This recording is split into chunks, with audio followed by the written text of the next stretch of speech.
I drive too fast, that's what you always say. And I move too slow, that's why we're always late. But we always get there, and we enjoy the ride. I'm not one to stay in between the lines, and I don't always see it black and white like you. But I'll bring some color to your life. We don't always see eye to eye, so it's a good thing that love is blind. There's something that you got to know, can't have the fun without the show. These little things, you gotta let them go. You be the rock and I'll be the roll. You be the rock and I'll be the roll.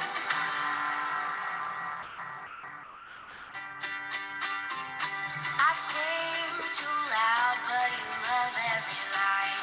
And you talk too much, I still can't get enough of you. I can't get enough of you.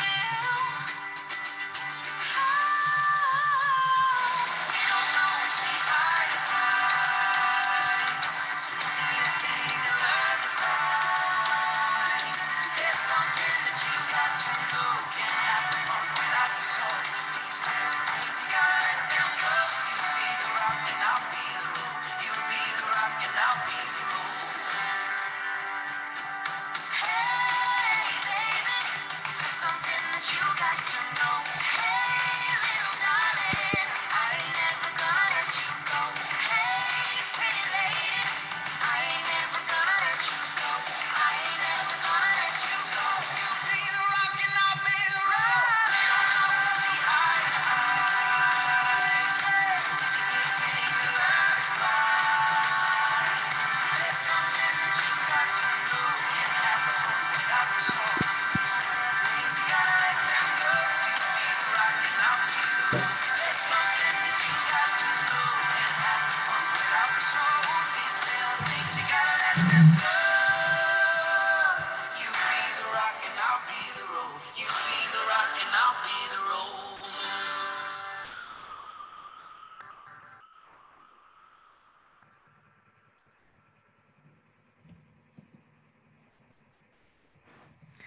Hi, everyone. Welcome to day 5 of the Yoga avec Moi Global Nutrition Conference. We are so excited to have you again for day 5. Thank you. 大家好，欢迎大家来到联谊瑜伽全球营养峰会第5天，我们超级开心能够聚在一起。So today we have Roz Grammer with us, and she's going to talk to us about female hormones. And before we get started on the lecture, I'm going to do a centering practice so that we all get all zen and focused so that we can listen to this beautiful, much anticipated lecture. All 4 days of our conference, we've been referring to Roz coming today to talk about hormones. So we can't wait. We really can't wait. 那在我们今天是要欢迎的是拉兹格莱美女士。她今天要谈论的是女性激素，所以在我们正式开始之前，我们还是做一个放松的练习，这样我们可以更好的聆听。我们简直就等不及了。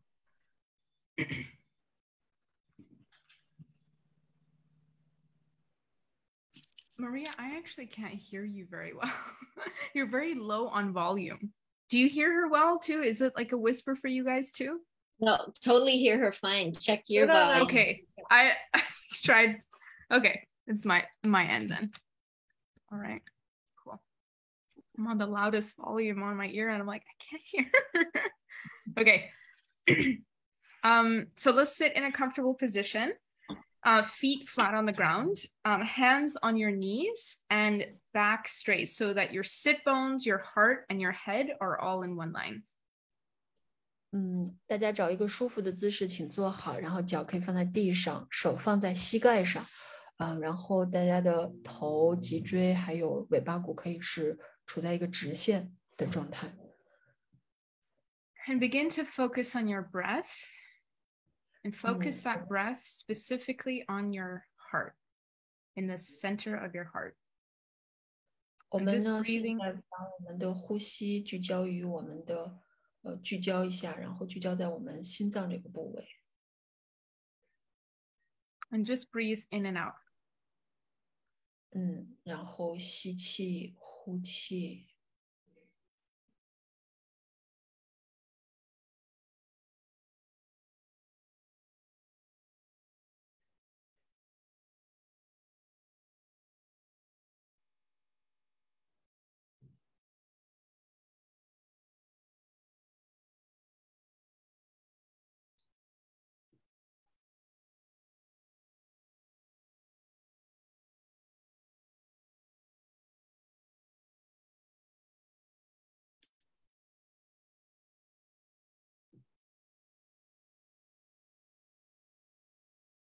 And let's do a scanning exercise, scanning from the crown of our head to the tips of our toes. 我们来做一个扫描的过程，然后大家先可以从我们的头顶一直扫描到我们的脚尖。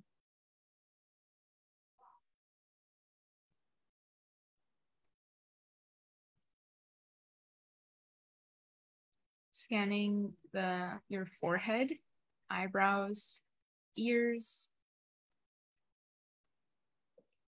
从我们的眉毛，鼻子、耳朵、嘴扫描下来。 Nose, mouth, chin, and neck. 鼻子、嘴巴、下巴、脖子。 And shoulders, arms, fingers. 肩膀、胳膊、手指。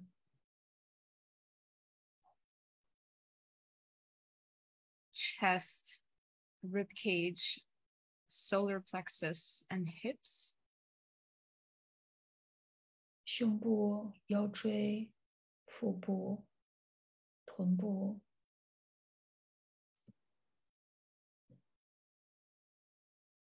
Buttocks, thighs, knees, and calves. 大腿、膝盖、小腿。 Ankles, feet, and toes. 脚踝、脚、脚趾头。 Just quickly scanning through and just seeing how your body feels right now. 就这样快速扫描一下，然后感觉一下自己的身体的状态。 Forget about your day that you had or evening that you had all the way up until this moment. Just kind of like flash through every single part of your day up until this moment. 不要想昨天发生了什么，晚上发生了什么，把所有的都清空，让自己全身心的放松，聚焦于这一时刻。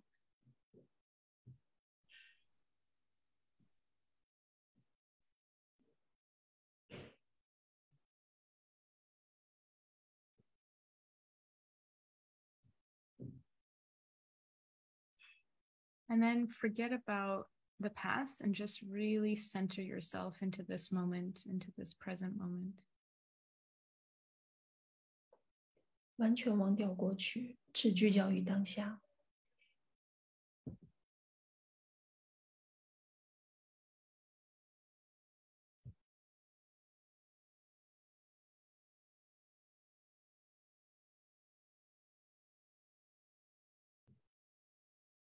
And allow yourself for the next hour to be completely centered and focused on the material. 让自己在接下来这1个小时完全聚焦于、完全专注于我们要分享的内容。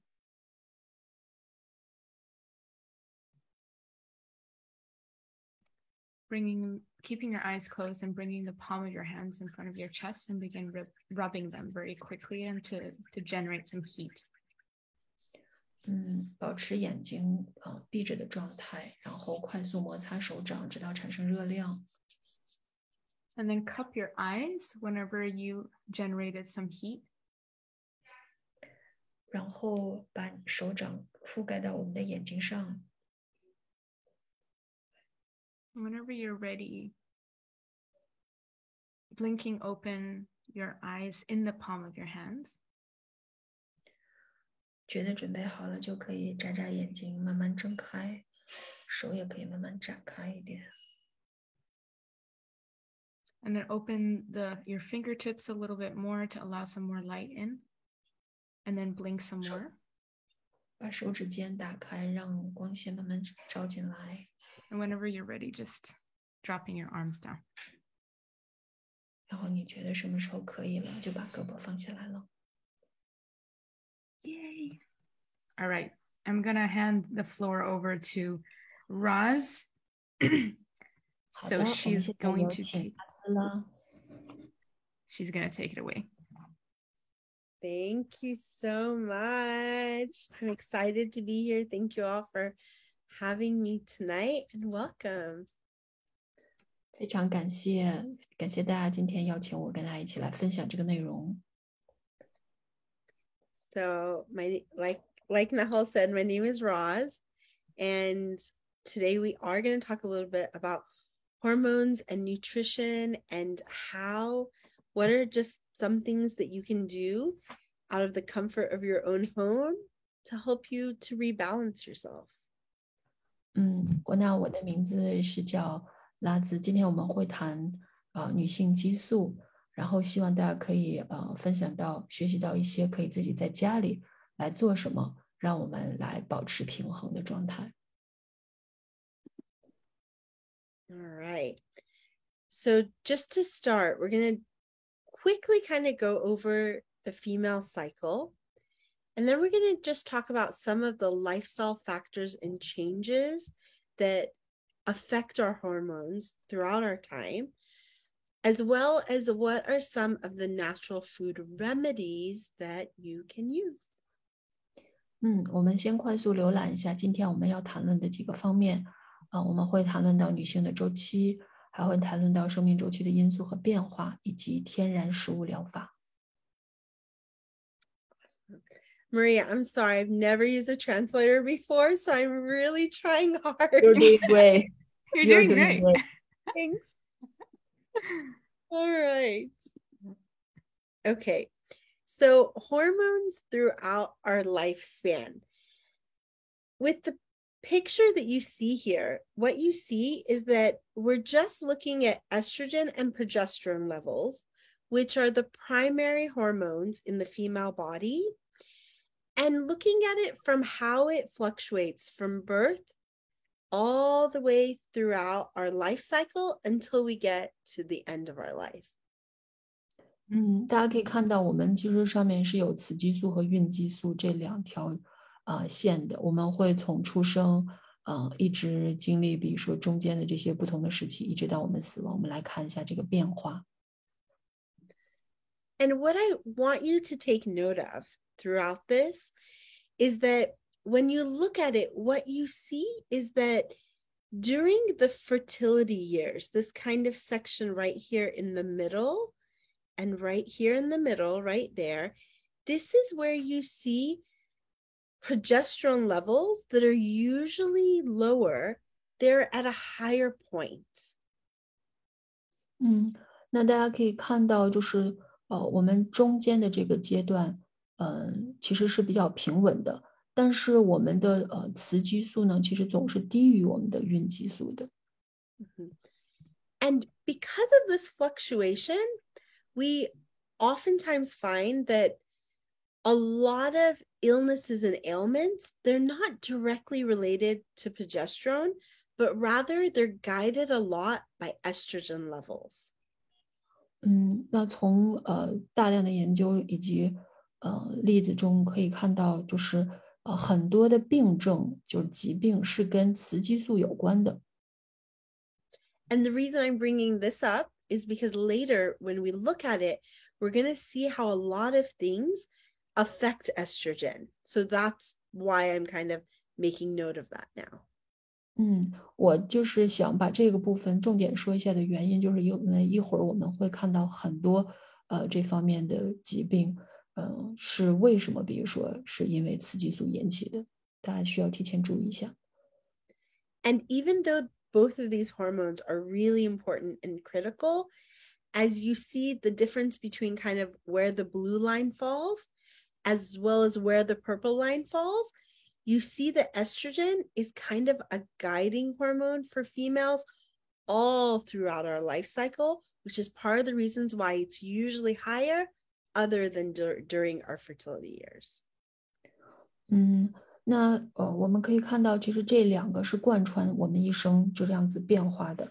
一般来讲，大家可以看到蓝色的总是比紫色的要更提前变化一点，就好像它一直在引导着，也就是雌激素一直在引导着孕激素的。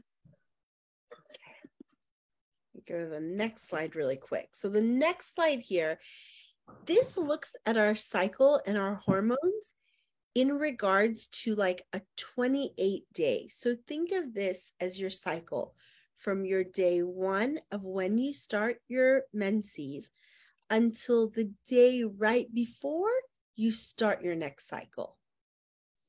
大家可以看到这个28天的整个这个周期，就是以这样子一个形式呈现的，从第一天开始一点点升起，然后再变化，然后到最后一天结束，然后再回到第一天。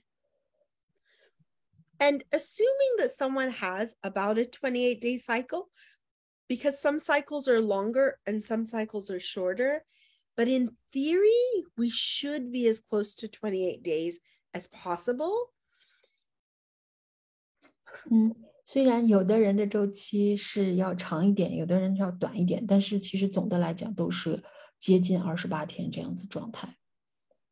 What we see here is that we start with estrogen, progesterone starts the same, but then we have a peak of estrogen levels right before ovulation when progesterone levels stay low until after ovulation.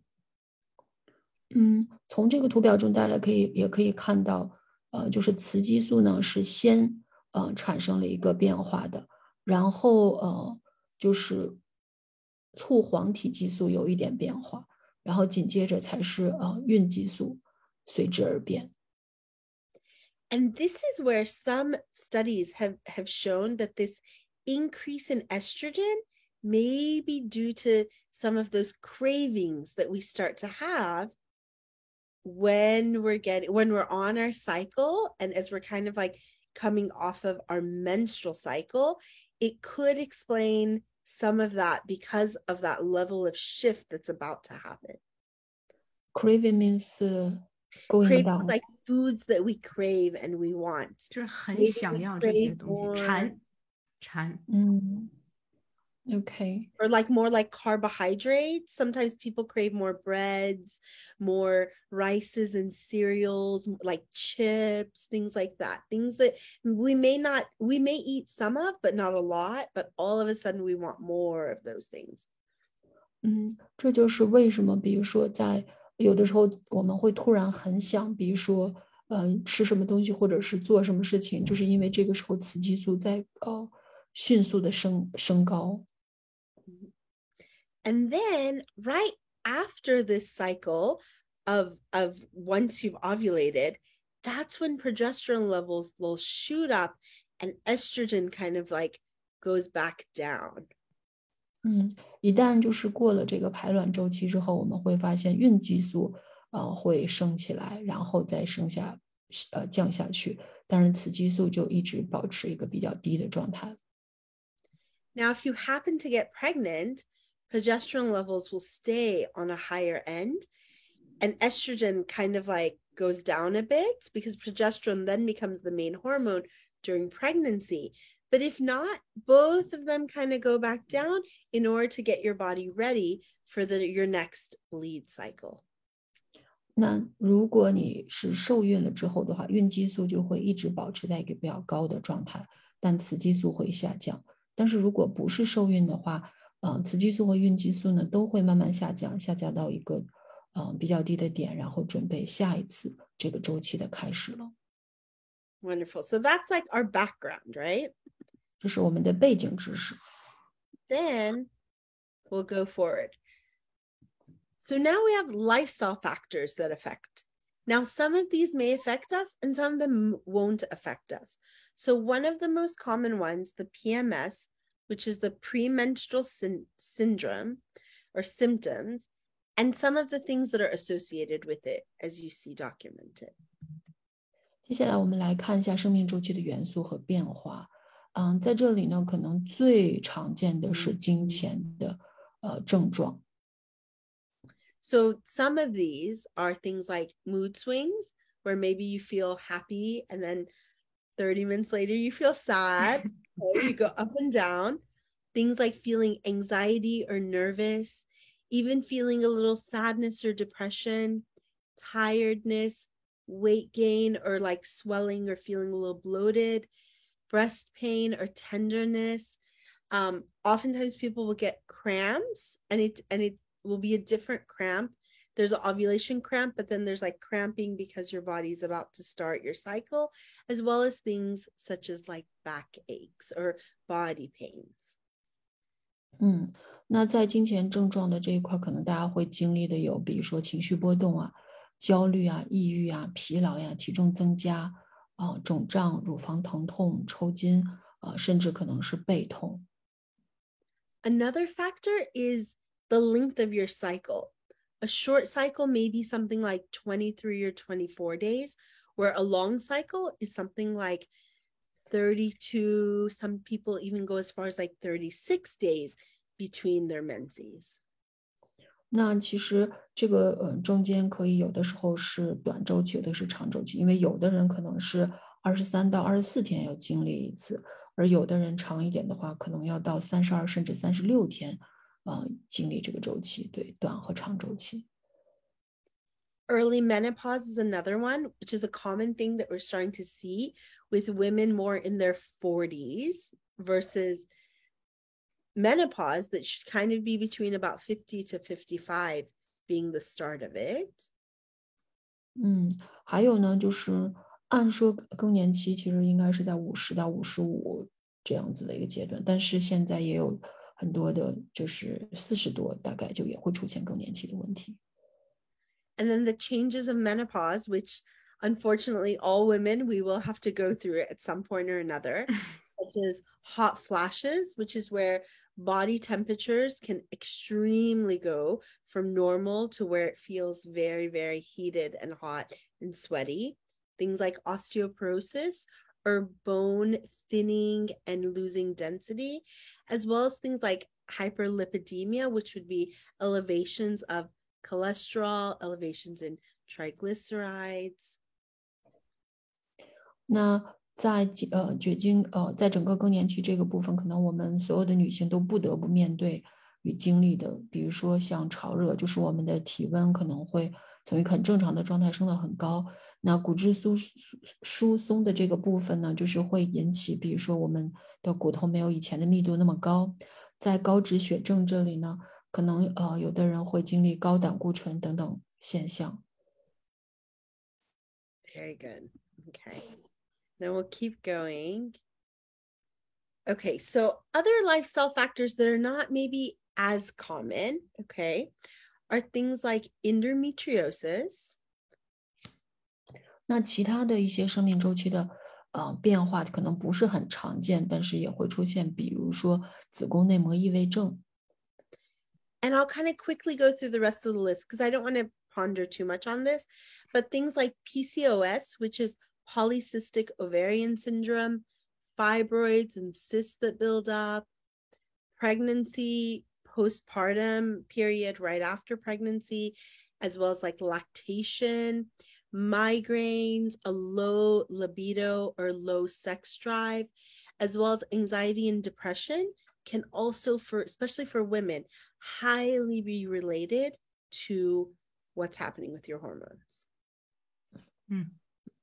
那其他的我不想在这里停留太多，我们快速浏览一下。比如说还有出现的一些变化有多囊卵巢综合症、肌瘤、囊肿、怀孕、产后哺乳、偏头痛、性欲低下、抑郁与焦虑。那其实这些都是可能作为我们女士必须要经历的。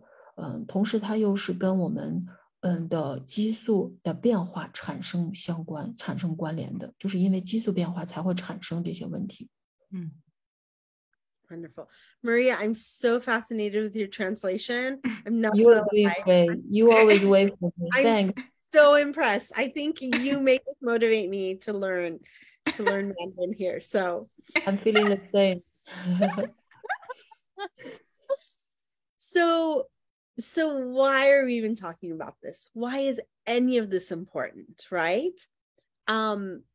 This is important because at some point or another, each one of us women may go through this. Even further, oftentimes men in their own way go through hormone imbalances that happen. And it's going to appear very different in men than it does in women. But this is why this is important. And this is why we need to talk about this. 那为什么比如说这些如此重要呢？就是因为其实男性他们也是会经历这种激素的变化的，但是女性是不一样的。对。And there are natural remedies. I think if there's, which again, I think with this group, it's so important. And I know that you guys appreciate this, but I think it's really just important to note that natural remedies do exist, because oftentimes when we go to doctors aren't going to necessarily know all of this. So it's important to know that there are other options available.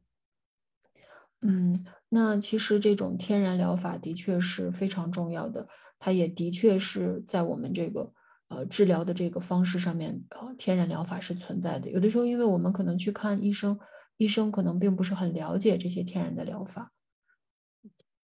And what are some of the things we can do? Each one of these things, literally, we could have an entire presentation on. We really could. And maybe, Nahal, this becomes a future things. We'll go further into some of these things. But just a few of them to list are things such as liver cleanses, teas, vaginal steams, as well as herbal remedies. And from this list, we're actually only going to talk about the last one. We're only going to talk about herbal remedies. It'll cross over a little into teas. But if we have some questions about the other ones, we'll save those and discuss them at the end. I can't wait. 所以那我们可以做什么呢？其实以下的这4种，就是每一个都值得展开一个讲座的。但是今天我们可能是一会儿会主要讲一下草药疗法。当然，如果大家还想讨论其他的几个部分的话，我们可以在后面问答的环节来聊一聊。Okay. So we're going to look at our first kind of remedy here. It's actually dandelion. So dandelion is, as you can see, it's this very beautiful kind of like, it becomes like a round circle green plant. And it's probably one of the most nutritious foods. It's definitely in the top 5 nutritious foods that currently exist on our planet. Wow.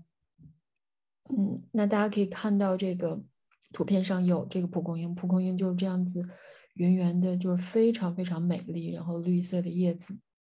那它的营养价值非常高，基本上是在我们地球上的营养价值的前5之内。And the thing about it is, and I have some here to show. So this is some dandelion that was literally harvested from my own garden. But both the leaves as well as the roots, and this is what, I don't know how well you can see it, but this is what the roots look like. They're in kind of like a vinegar solution. You can actually consume both of these. 大家可以看到，这是我从自己的花园里摘的，这边是绿色的叶子，这边是根，然后根是泡在醋里的，对，所以这些都是非常非常好，可以直接用。Yeah, so you guys can see it. So they're super high in both calcium and magnesium. And literally this right here, after 60 days, how you do the root when you get the plant and you cut the root off, you wash it, and then you have to let it completely dry out, maybe for a few days. And then you put it in a bottle with vinegar, and I use raw apple cider vinegar, and you put it in there at least 60 days. You do not open the cap at all for 60 days. After that, you can literally consume the vinegar. You could have like a tablespoon of it. You could have a few tablespoons if you wanted, but on a daily. And that is where you're going to get a lot of minerals, such as the calcium and magnesium. Sorry, Maria, that was a long one. Fine，那我们可以看到这个这个根呢，它是非常有营养的。一般来讲呢，就是可以把根摘下来，然后洗干净，切好它，然后要把它干燥。干燥之后呢，我们要把它泡在罐子里。那拉兹呢，它是用了新鲜的那种原生的苹果醋，对，用苹果醋来浸泡至少60天，就不要开盖儿。对，然后等你60天之后，等你想吃的时候，你可以㧟一勺，或者是多㧟几勺，这个就对，反正是富含钙和镁。对。Do you eat the root too? Can you like eat it? Good. Like literally just chew on it? Yeah, you could. So the reason why they look hard still, because eventually it'll soften up a lot. Yeah. But the reason why is because I want to say, I guess maybe it has been about 60 days or over 60 days now, but I haven't opened this one up yet. Okay. Because I also wanted to kind of leave it so that you could see it. But as you open it and as you start to use it, it'll actually get darker. The apple cider vinegar will turn to like a dark brown even, and the roots will even get softer. Okay. 所以呢，好想问说，那这个根可以吃吗？是不是会太硬？他说，Raz 说，其实因为像这一瓶呢，就是60天之内都没有打开过，所以其实随着它在这个浸泡的过程越长，它肯定是越柔软。一旦你打开了之后呢，就是整个这个液体都会变得越来越黑，当然的根也是会越来越柔软的。And then, so it's also great for things like fibroids and cysts, and that you could use more of the actual leaf part. So this is literally like the dried leaves, and you could take, you don't have to take too much, but you could take almost like a little hand, a pinch like that, in order to either put it in teas, or some people, they even like to like just suck on it, like physically put it in your mouth and suck on it. It is a strong herb, so you don't need too much of it. You do need it consistently though.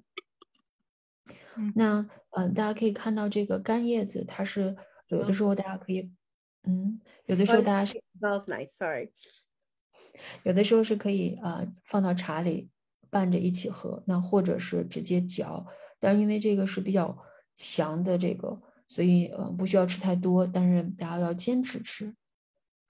So it also helps. Oh, go ahead.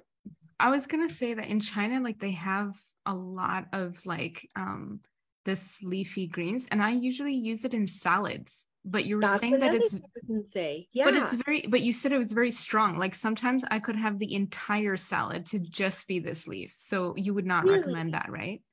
Well, if you can handle it, why not?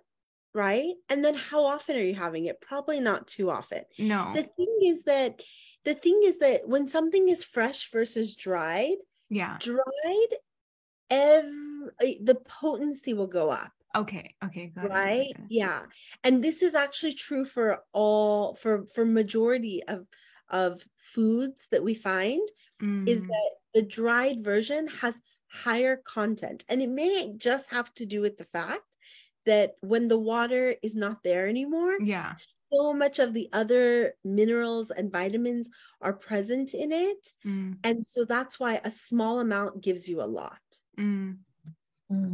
那然后说，其实在中国大家是很喜欢就是生吃各种菜，就像沙拉一样，所以建议就是说我们可以像拌沙拉一样拌蒲公英这个整株的植物吃嘛。那Raz 说，因为新鲜的时候和干的时候这种状态不一样，当干了的时候，因为水已经蒸发掉了，所以流失掉了，所以就是剩下的成分其实会很浓的。所以大多数人来讲，就是因为它的含量比较高，所以还是建议大家小量的服用。对，因为这个矿物质各方面就含量已经很高。And that's why even, you know, like I put like medicinally, if you're going to have it, like 1 to 3 cups per day is a good amount to have. This is where it can also help with like milk production, right? Because it is also a galactagon. So it can be beneficial those ways as well. 那大概就是一天喝个2-3杯是 OK 的，也可以跟牛奶一起喝，因为牛奶富含什么？那好。它就是说这个蒲公英它其实是一个催乳剂，所以你在哺乳的时候，你喝这个茶，用来药来喝这个茶，你喝1到3杯，这样会很好。但是这个是催乳剂，所以在这个时候喝，也很棒，尤其是你在哺乳喂养的时候喝这个很棒。Okay. And actually, what I didn't include on the slide is that dandelion's also really great to help to cleanse out the liver. And the role of the liver in regards to hormones is that oftentimes, if we're eating poorly, things will build up and stay in our liver. But if we were to do something like drink dandelion tea, even if you were to do it a few times a week, it's almost like an easy way to be cleaning out and cleansing your body on the regular and releasing hormones that your body may not need at that moment, because your hormone system continues to build hormones and to put them out as you need. But that kind of things that are backed up in the liver, it can help to push that out. 那我在这个 PPT 中其实没有展现的还有一个就是，其实蒲公英还可以清肝。因为其实当我们比如说吃的不是很健康的时候，很多东西其实是积攒在我们的肝中的。所以其实如果能够喝蒲公英的话，它是一个最简单的，能够把我们肝中多余的激素释放出去。因为如果不释放的话，就激素再产生激素，这个就太多了。但是如果喝蒲公英的话，就会把多余的这些激素释放出去排掉。Also, I'll add, because Nahal, you brought up the fact of having it in salad. So if you were to go, like, let's say harvest it from your garden or, you know, a space, right? The leaves that are greener, lighter green, and, you know, look maybe fresher, that would be something great that's in a salad. As the leaves get darker, and sometimes because sometimes, you know, it's like a circle, right? With like the flowers in the center, but it like circles out. Sometimes that same circle structure stays, but instead of being like it's a thinner circle and it grows up. Those could also be great to harvest. It's a different type of dandelion, but it still falls in that same category and family, and that could be really great to harvest for things like teas. 那比如说刚才呢浩问到说能不能就整吃这个蒲公英，所以 Rice 建议就是说，如果你到了这个收获的这个季节的话，比如说你如果看到非常新鲜的蒲公英，就是它的那个枝叶就是非常的伸展，就像一个圆圈这样的，那这一种是可以摘的吃的。那还有一种呢，它也是很伸展，但是它是向上长的那种，颜色更深，刚才的那种可能颜色浅点。那这其实都是不同种类的蒲公英，那这些其实都是可以摘的。尤其是那个深的那个，对，把它弄成药草喝是更好的。然后那个绿绿的、浅绿的那个拌沙拉是更好的。So we'll go on to something else. Enough about dandelion. I feel like we could talk about dandelion forever. So awesome. Seriously. So the next one I want to talk about is the raspberry leaf. And this is what it looks like in its dried kind of version. Okay.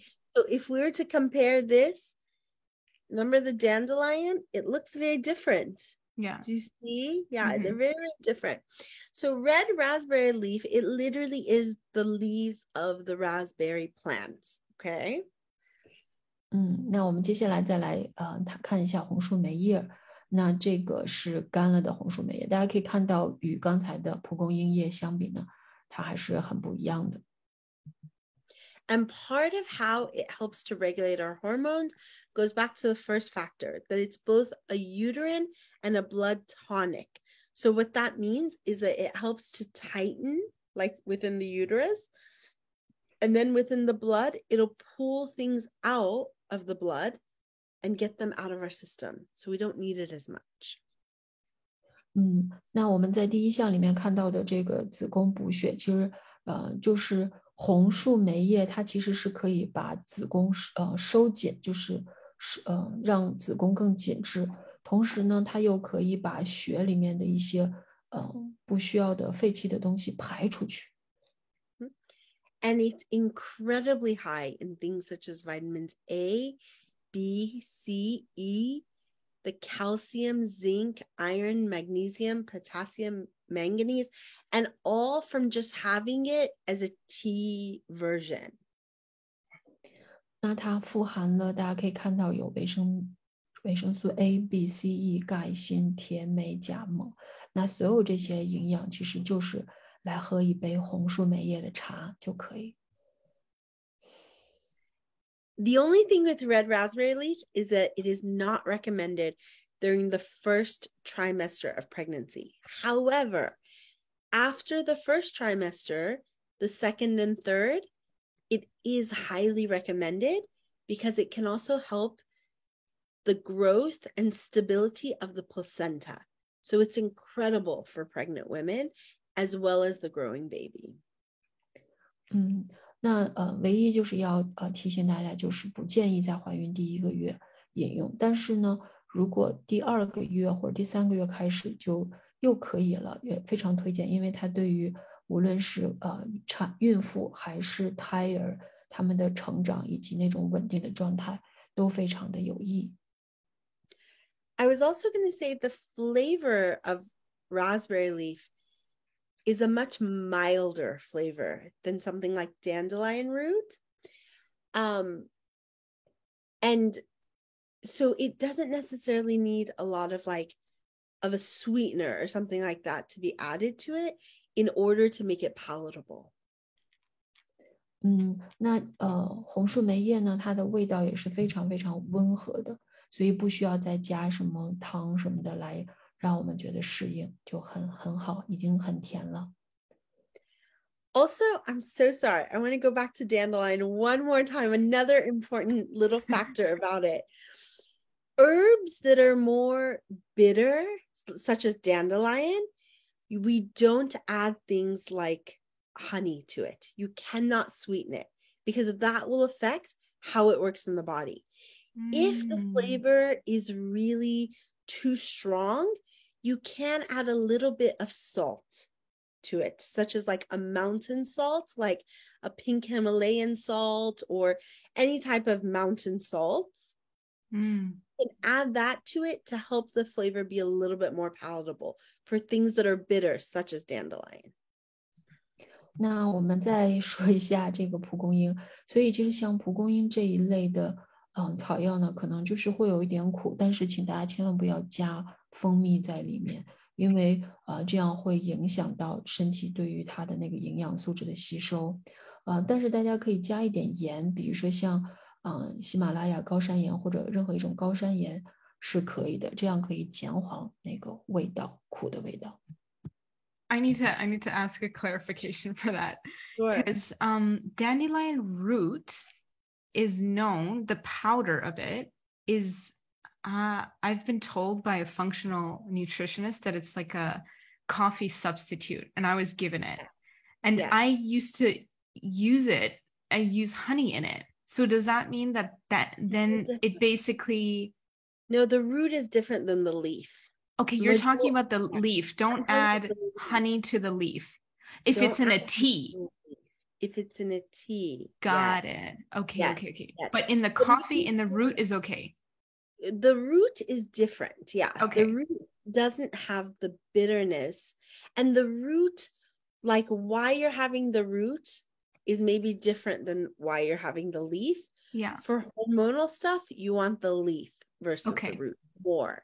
Yeah. Got it. The root's going to give you a lot of vitamins and minerals, but it's more the leaf that is going to help detoxify the body and push stuff out. And hormone, yeah, in terms Yeah, of the and it hormones. has to do with the fact that it's bitter. The bitterness Yeah. plays a really big key in how our body processes and what organs it works better on. Yeah. 所以然后有一个问题就是说，他之前是有被营养师推荐说要饮用这个蒲公英的根，对，蒲公英的根，然后来代替咖啡。所以他当时是医生是可以告诉他可以加糖，所以他现在就问。但是拉兹说一定要分清楚，就是根是可以加糖的，我们这里说的是叶子，大家不要加任何甜的成分，因为根和叶它们对身体的这种营养的作用是不一样的。有的时候可能就是它的那个苦味儿是非常非常关键的，在我们身体中起作用的。而且是那个苦味才会推动肝里面的所有垃圾推出去，所以不能就是在吃叶子的时候，不要因为苦而加糖，而加蜂蜜或者任何东西。但是那个根是另外一回事，所以根里面要是因为我之前也推荐过很多人就是喝蒲公英根的咖啡，然后我跟他们说不要用白砂糖，就是要用蜂蜜，所以这个我刚才确认的是还是可以的，就是吃叶子要是拌沙拉不要喝。I really wanted to clarify this, Roz, because I often tell people to use dandelion root as a coffee substitute, and I always tell them with sugar, so I just wanted to make sure with you that that's still like we're still good on that. Sure, yeah. But also the process of how you would do it, you would, like you were saying, roast it. Yeah. You wouldn't be using this that's in the vinegar. It's different. Yeah. Yeah. 烤吗？要烤一下那个根吗？对，就是要烘烤一下，然后把这个根刚才那个 Ross 说就是其实过程是很不一样的。对，要是烤了的话就不用那个醋了。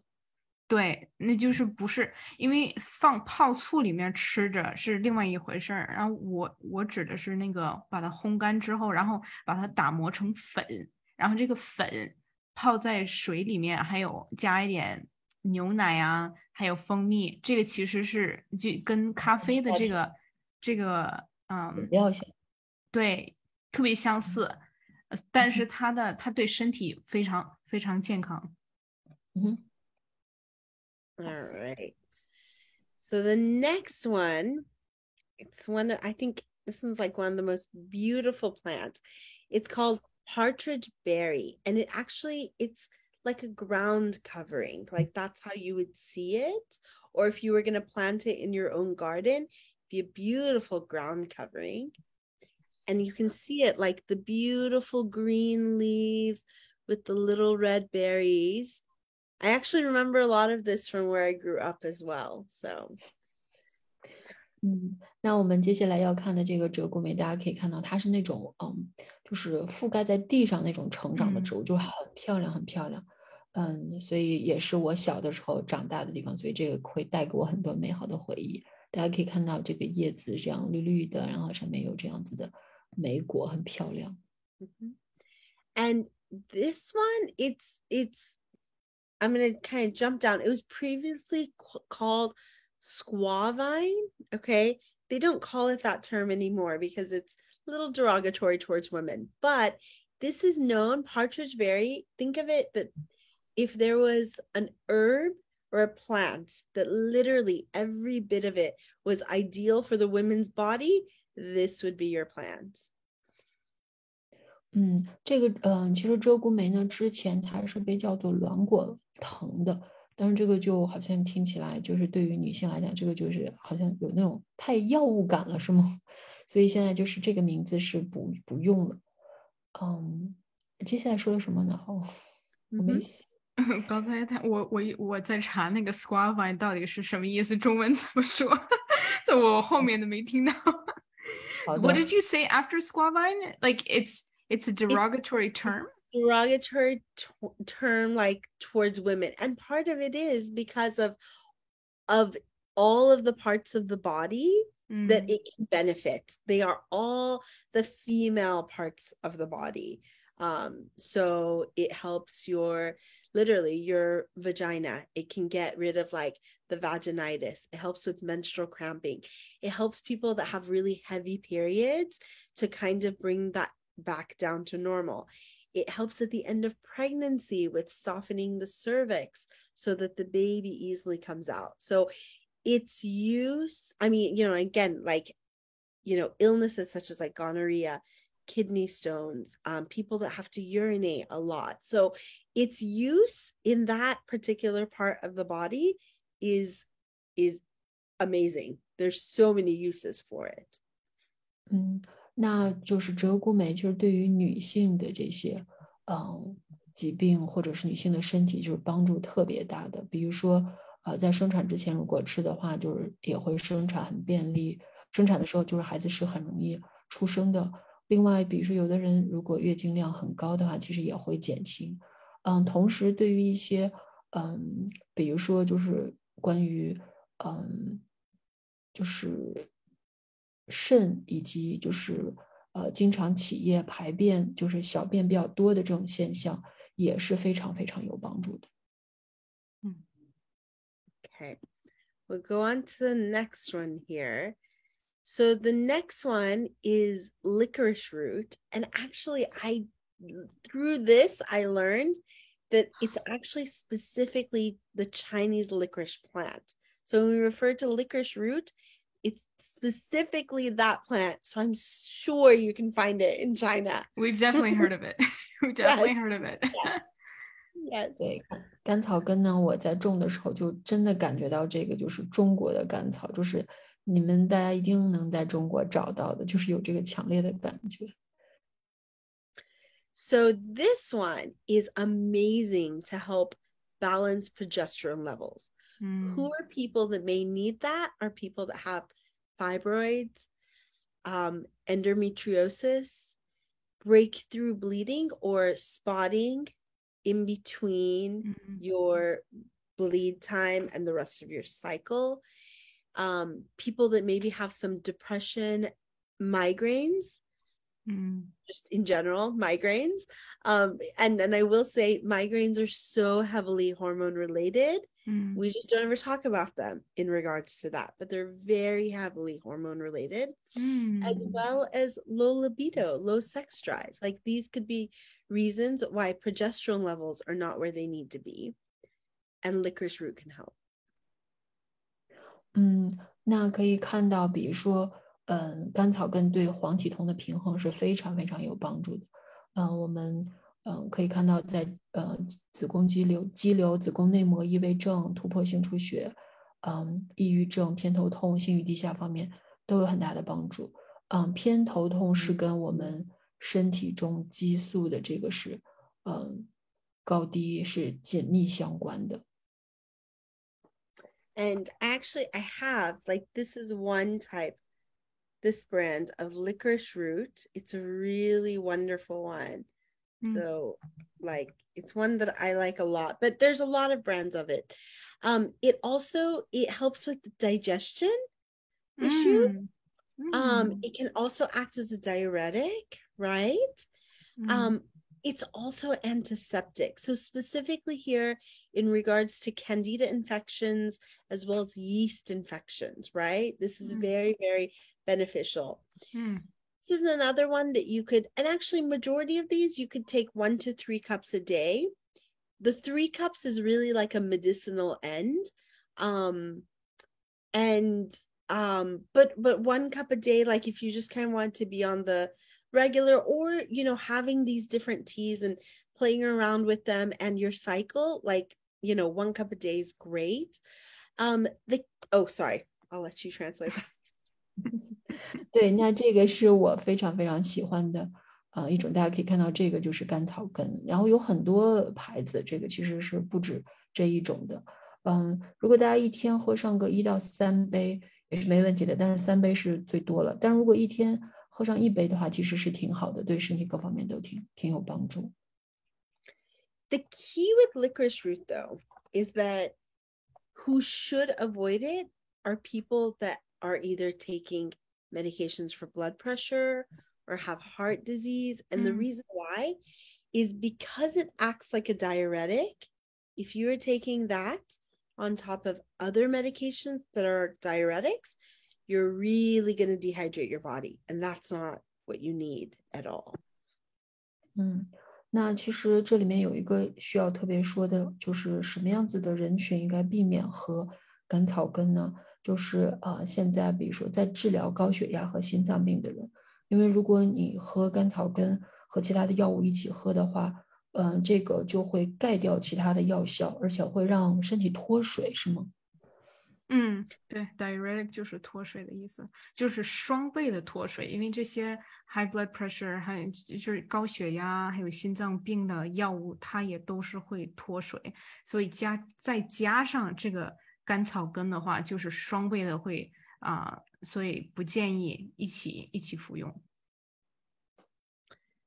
I also want to note here, because the 4 that we've talked about so far, you know, we've talked more about using the plant part, the leaf part, versus the next slide. Those tablets are much easier to find. I also want to review quickly how to make it. Like, how do you steep and make tea out of it? 就是大家是可以找到这种药片的，我们现在不是在谈吗？药片也可以找到。然后接下来我要跟大家说一下怎么蒸这个草药。So whether you decide to do it in a pot of tea or in just a cup, it's really important. Temperature needs to be about 200 degrees Fahrenheit. And I don't know what that is in Celsius. My apologies. Do you know off the top of your head? I do not. It's okay. I think people can calculate by themselves. Okay. We're going to have you do some math. Yes. So 200 degrees Fahrenheit, whether it's in a pot again or in a cup, you pour the water, you put the herb in, you pour the water on top, and then you have to cover at least 15 minutes to let it steep. 就是大家如果无论是用一个小锅还是用一个高杯来蒸这个茶的话，温度呢一定要达到200华氏，这个就是对需要的朋友可以自己算一下摄氏度转换是多少度。So I just checked, it's 93 degrees Celsius, 93 degrees， 是93度。93度，对，也就是水开了的那个温度，差不多不到点。对，但是这个还要一定记住，一定要盖上盖儿。盖上盖儿来蒸，而且一定要大概蒸到至少15分钟。Oh, Linda just also put it in the chat. Thanks, Linda. Oh, fantastic. Thanks, Linda. And the reason why, and actually, I would say, as a rule of thumb, anytime that you are going to steep any herbs, you know, whether it's any of these or any of them, any herb outside of like black teas, green tea, outside of teas, right? Like teas that we know as teas, you always want to keep it covered when you're steeping it, because the essential oils, you don't want things like that to evaporate, and they will with the steam. So you lose some of those nutrients. And if you're using it medicinally, you want to get as much of it as you can. 那所以其实为什么要比如说盖这个盖子，就是这个原则一定要遵守，就是无论大家蒸任何的这种草药，当然就是茶是除外的，因为茶跟这个是不一样，就是总是盖上盖子。黑茶和绿茶除外，对。所有茶吧 ，all the teas. Yeah, I was just 给的例子黑茶和绿茶。Those are more relevant to us. 好的，然后如果我们盖上盖子的话，就是会防止它的那个中间的，就是它那个含的那个油随着水分而流失，而这个部分其实是非常重要的。精油就是草药的精油，它会被蒸发掉，所以那个其实是我们想要的，所以盖上盖它会保留，然后在喝的时候还可以就是引入到就是摄取到身体里面。And I was also thinking, I would say that would also be relevant if you're drinking dandelion root as a coffee. FYI. Keep the lid on it. Yeah. Okay, interesting. 所以我还想到一个 Oh, 相关 wow. 的，就是如果大家喝那个蒲公英作为咖啡的替代品的话，也要盖一个盖子。You know what? All of Chinese herbs, when Chinese people drink tea, it Yeah. always has a lid on it. And I've never seen this anywhere else. And that makes so much sense right now because I was always like, maybe this is like cultural. It's more like preference. It's more like just like a style that they always have a lid on it. Even cups always are sold to you with a lid on it. And I'm always like throwing away the lid and never using it for anything. But just when you said that, wow, that like makes so much sense. Even though I grew up here for like 30 years, like now just like everything is making so much sense to me right now. I think that depends. I don't observe like this. Really? Yeah. Even like bigger cups have lids on that. But I think people right now don't really drink with, always keeping that on. Yeah. 所以 that's true. 然后 But yeah. 然后就是觉得在中国，就是大家其实喝茶就是总是盖盖子的，因为拉兹是提醒我们，就是总是把盖子盖上。但是然后觉得在中国就是总是有很多的盖子喝茶的时候，而且他自己就是总是把盖子都扔掉了。对。现在就是有这个盖子需要盖盖子的原因，就是因为很多中国人他会就是泡花茶啊，或者任何茶叶，他们都会就是你要是想那个古典的那种茶店的时候，总是都会有那个盖儿的，不是那种。Yeah, the teapot always has a exactly lid on it. Yeah, that's so that like to me now it's like 就现在来说，现在刚才老师就是分享这一点，为什么要盖盖的原因，就是要保留这个精油。现在我理解到为什么中国文化所有的就是草药或者是喝茶的这个有这个盖盖的这个习惯，我觉得哇，like 我现在理解了很多，这个才刚刚明白这个智慧在哪儿。Thanks, Raz. You're welcome. I will say that something like, for example, like a green tea has a specific steep time and temperature that's like really critical to it, right? In order to not burn the tea, to have the right flavor. Actually similar for white as well, right? Like there's specific temperatures where a black tea you could do, like 200 or like between 200 and 212 degrees Fahrenheit. You may not feel a difference in it. And you're not drinking the black tea to get its nutrient value like that. Yeah. You're drinking it for its caffeine, right? Yeah. But drinking like green tea, which is medicinal, can be medicinal. White tea can be medicinal. Even how it's steeped. And then when the leaves are removed and then still keeping the lid on, can make a difference in general. 那所以其实像我们在喝红茶的时候，有的时候其实你烧到个200或者230华氏的话，这样去泡茶其实没有太大的差别。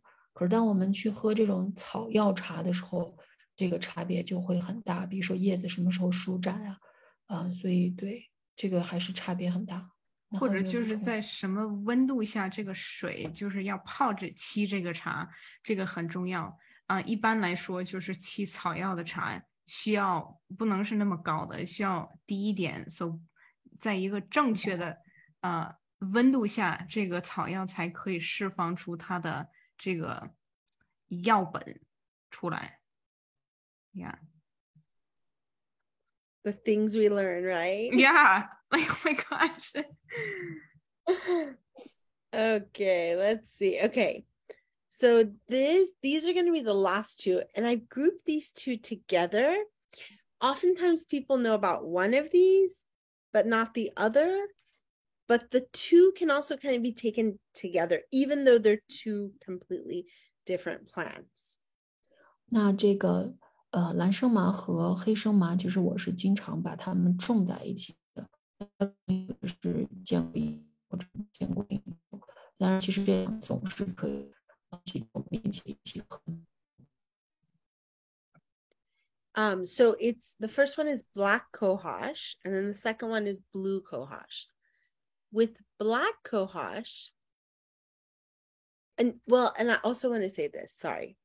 So it's black cohosh, blue cohosh.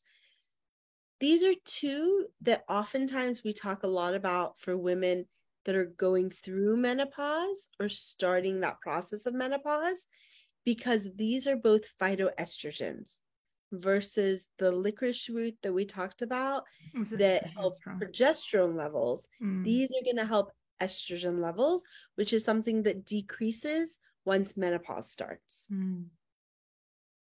那这个黑生麻和蓝生麻其实对于更年期是非常非常有帮助的，尤其是更年期当我们的雌激素下降的时候，那这两种都是对谁有益。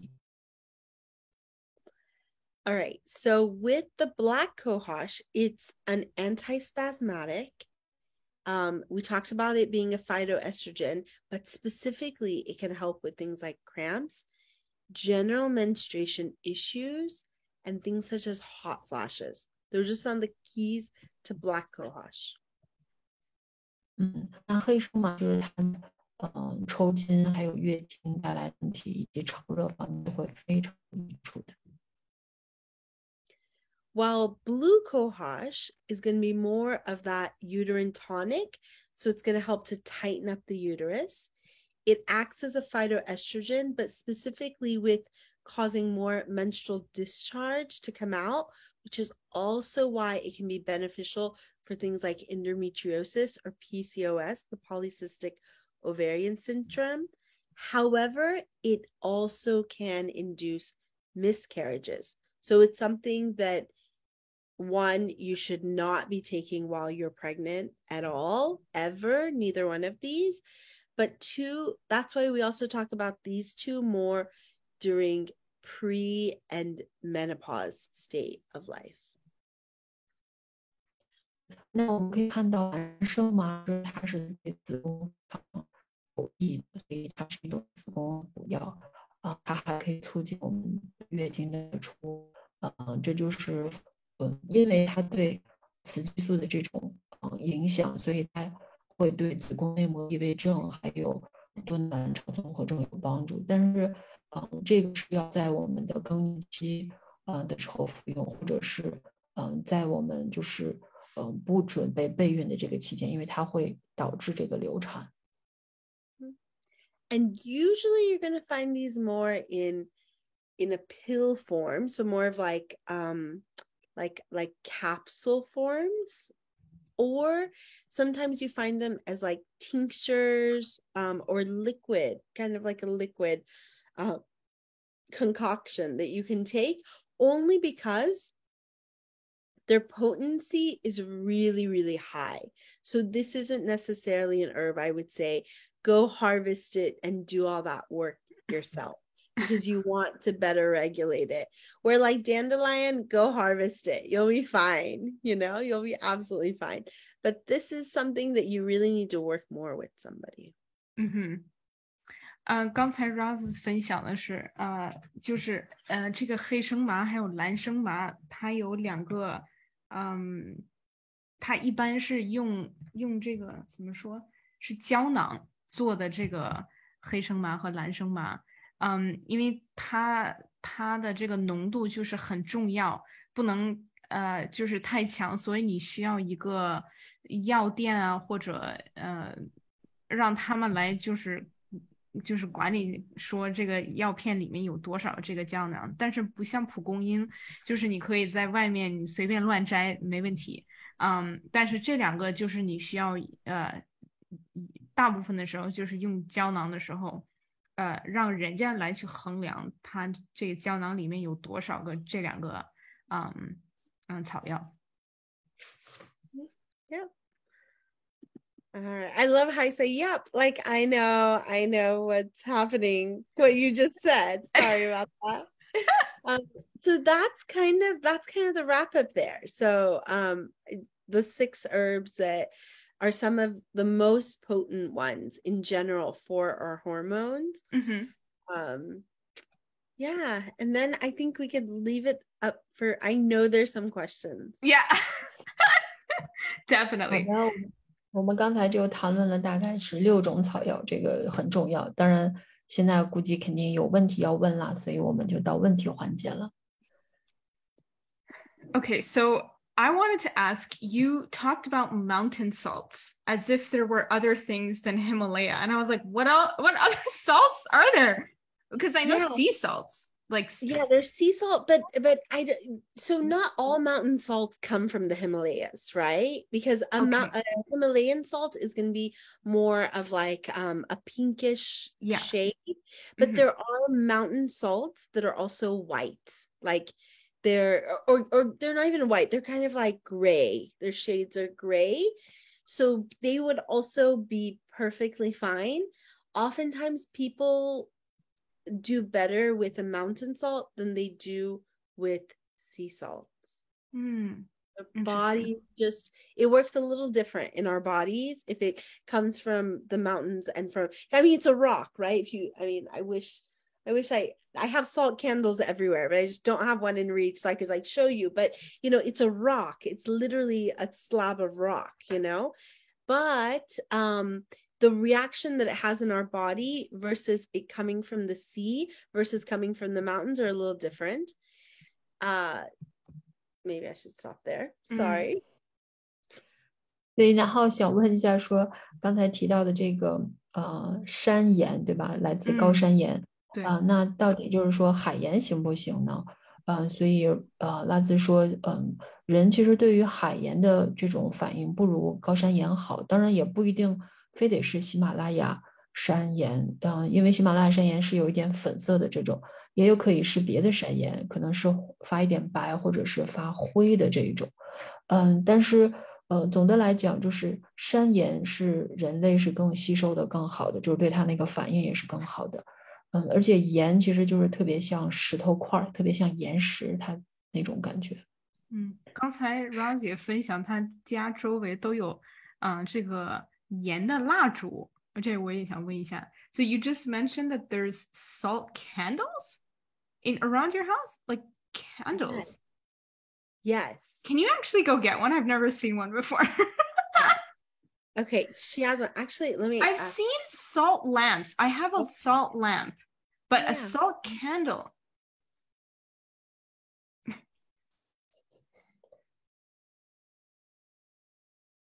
Wow.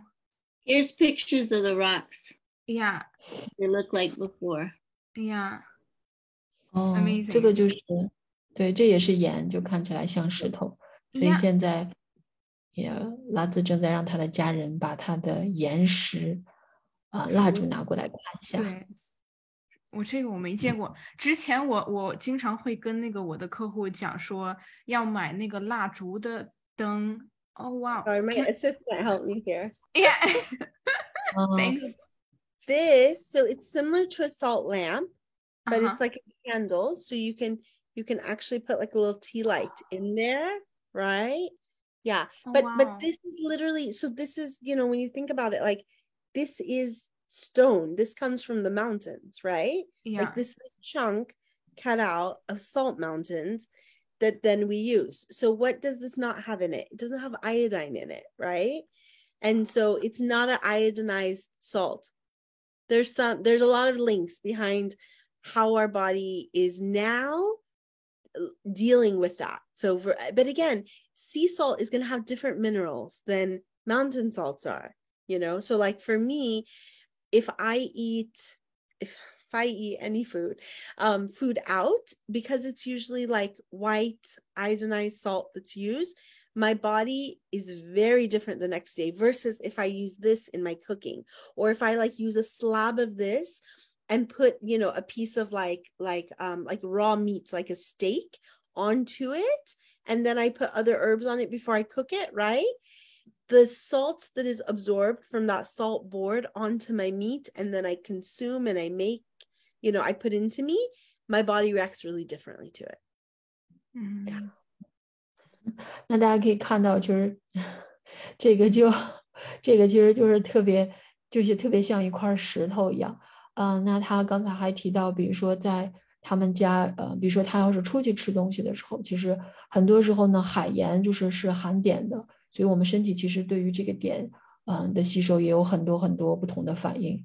那比如说他在饭馆里吃呢，就因为外面的盐一般是白的含碘的盐，所以他身体就反应不一样。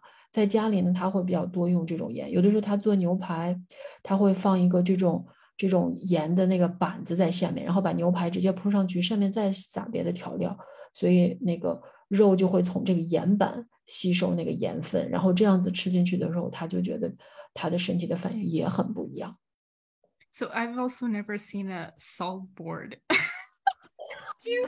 What does that look like? Is that the same, basically just that, but like a Same thing, but think of like a rectangular slab. wow, and you just Yeah. cook the meat on it, or you like No, just like rub it you- on it. You put the meat on there, and so the idea is that liquid within the meat will absorb some of take the it. salt. So it would be different than like pouring salt on top of it while you're cooking, right? Got it. And it kind of, the idea is like you could just do it on one side of the meat, and the idea would be that the meat is absorbing whatever salt it needs for its own flavoring. Because again, like when you use something like salt or pepper, the goal is not to add a new flavor into the mix. The goal is to enhance the natural flavors of whatever the food is that you're eating.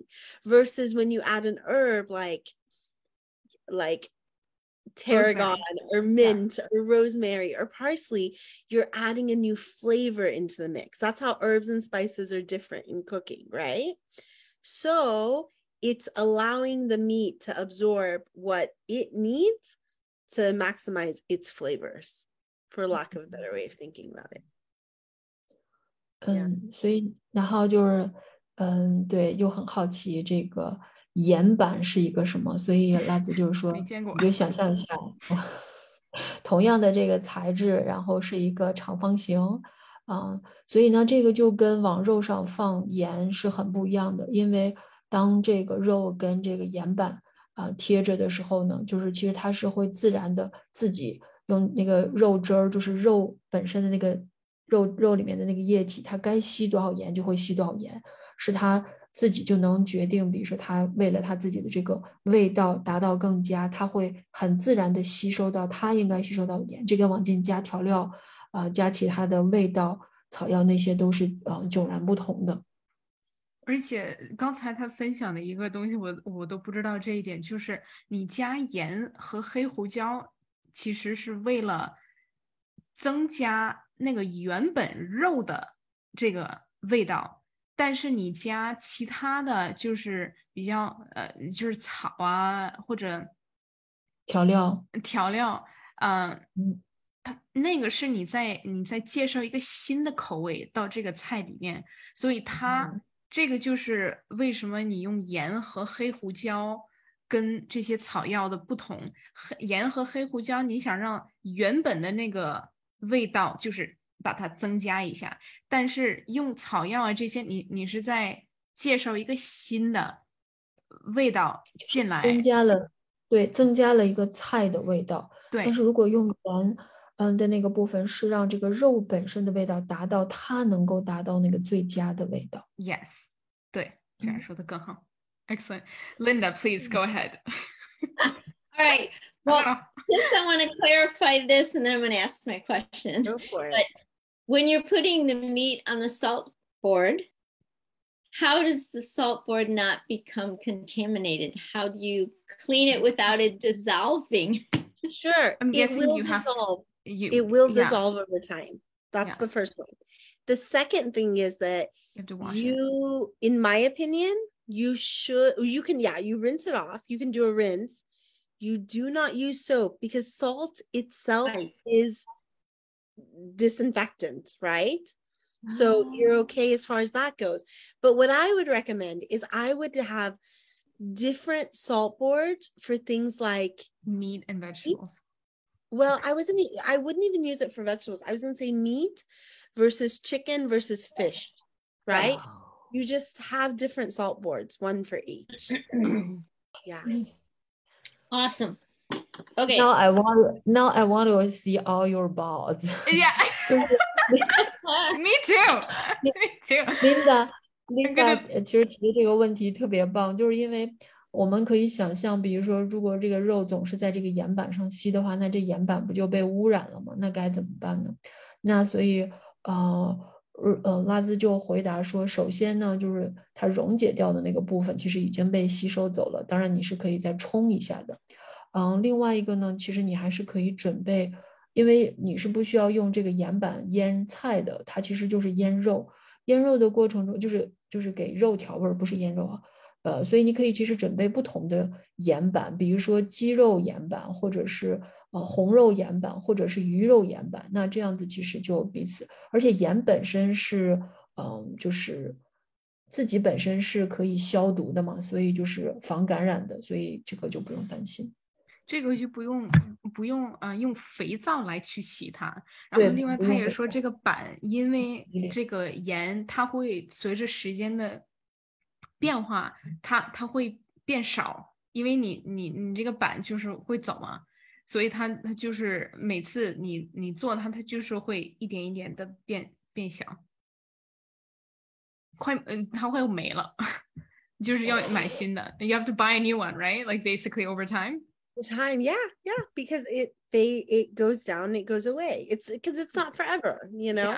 Yeah. But I'll also say, because many people I know are like, well, what if I just pour a whole bunch of salt out on a plate and then put my meat on top of it? Won't it do the same thing? It doesn't, because the salt, once it's broken and it's loose, it'll just keep absorbing into itself. So basically all the salt you put on the plate will eventually, whatever's underneath your meat will eventually stick to it, versus on the salt board, the meat, it only can pick up whatever it is able to. Wow. Right? Like, because you're not going to leave it on there for days. You're just going to leave it there, you know, like, I don't know, like 15 minutes, maybe max, right? And so that's why, like, even if I was to do that, I would only do it on one side of the meat. I don't do it on both sides. Where in my cooking, I may put a little on both sides. Yeah. 你来吧，可以。然后刚才 Roz 他举了一个例子，就是有的人说啊，你要是把盐就是撒在那个盘子上，然后你拿那个肉就是贴到那个盐上，不是同一个概念吗？但是他说不，这不是，因为它这个盐分裂了之后就是分开的，所以它所有的你放多少盐，它就会这个肉就会吸收多少盐。但是你要是放盐板的话，它只能吸收一面，而且它不建议说就是把这个肉翻过来。然后这个肉在那个板上之后只是一面，然后你放大概15分钟就行了。这个不是一个就是你放一整晚啊或者几天的东西，你只把它放在15分钟，让它吸走这个盐，然后就 OK 了。Okay, Linda, next question. Yes. So clearly we went through the cycle of life, etc. Yeah. So when you get to that point of perimenopause, menopause, etc., what is it that is actually occurring hormonally that, let's say you eat incredibly healthy. I mean, I eat organic. That's it. Sure. That's it, right? And right. This is my only beverage is water, other than some teas, which are chamomile and dandelion tea and stuff like that. But what is it that slows down hormonally that all of a sudden now you are impacted by weight gain, but you haven't changed the way you eat? And you haven't reduced your physical activity and all that. Wow. What the hey? What is going on? Yes. And then how can we address that naturally? Like all these notes and trying to figure out, okay, which tea am I adding? How many do I need to drink and that kind of stuff? But that wasn't kind of in there. That's okay. I'm gonna pause and translate that. 好，那你来吧哈。我可以先关掉了。可以可以。I think，这个问题呢，就是刚才那个 Linda 她问的这个问题，就是当我们进入到，其实那个 perimenopause 这个我还真不会说。Before menopause, think of it that way. Before Yeah. Before. menopause 怎么说 Pre. Before.？menopause 哦，更年期，更年期就是之前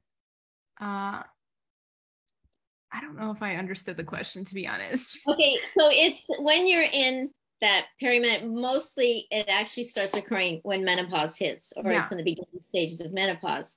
All of a sudden, you've not changed your lifestyle, you're not changed Yeah. your eating habits, you're not changed your exercise habits, and that kind of, but your body is now putting weight on, and you can't Okay. lose it, and it's Okay. like, why? Why? Okay. What can we do? Linda 想问的问题就是，在更年期的时候，你在做同样的事情，你在吃同样的营养的菜，所有的东西，你的运动量也是一样的，但是你突然间你会增肥，这是为什么？到底从一个荷尔蒙的角度来去讲，到底什么在发生？ So Y'all getting an early lesson here. here we go. I have a lot of clients who are actually right now in the heat of a hot flash, and they're literally, this is like their major state. So this is an excellent question. I was going to ask it anyways. That was going to be my next one. So I'm very. See, I never had that. I just never had one hot flash, nothing. I just good for you. Never had cramps when I had my cycles. I mean, that part just was a breeze, but this is like So then first I want to say one second, sorry, I'm going to just translate that a little bit. Okay, we just had a whole other conversation. I know, but then I have to know the details about my this and that. 刚才 Linda 在分享说为什么他说你们现在你们很年轻，你们现在要提前学习到底什么在发生在更年期。然后我跟他分享说，其实我有很多顾客现在就是在这个炒热当中，所以他们经常会发热。然后 Linda 分享，他说他没有这个炒热的这个发现，他没有，从来都没有，但是就是增肥了，到底是怎么回事儿？ Okay, Roz, go for it, please. We want to know the answer. Sure. Let me say this. So in regards to hot flashes, a thing that everyone could use would be peppermint, like peppermint tea, as well as peppermint essential oil. Yeah. And you can literally put it, like when we get hot flashes, it usually happens like right here on the chest. So you can literally put it on the chest. You can put it right here on this part of the arm or on the bottom of the feet to help bring it down. Okay. You want to say that? 就是 Roz 刚才分享说，有炒热的人就是一个东西，就是对他们来说很好，就是薄荷茶，还有薄荷的精油。精油就是你发热的时候，你可以把这个薄荷就是放到你的这个胸上。或者你放手上或者脚上，这样会就是让你感觉到就是冷下来，就是稳定下来。Yeah. So peppermint. Peppermint. And they can also drink peppermint tea. Yeah. 还有那个薄荷茶，也喝薄荷茶会对你来说很有清凉的这个作用。Yeah. Linda, in regards to your question, the hormone to blame becomes estrogen.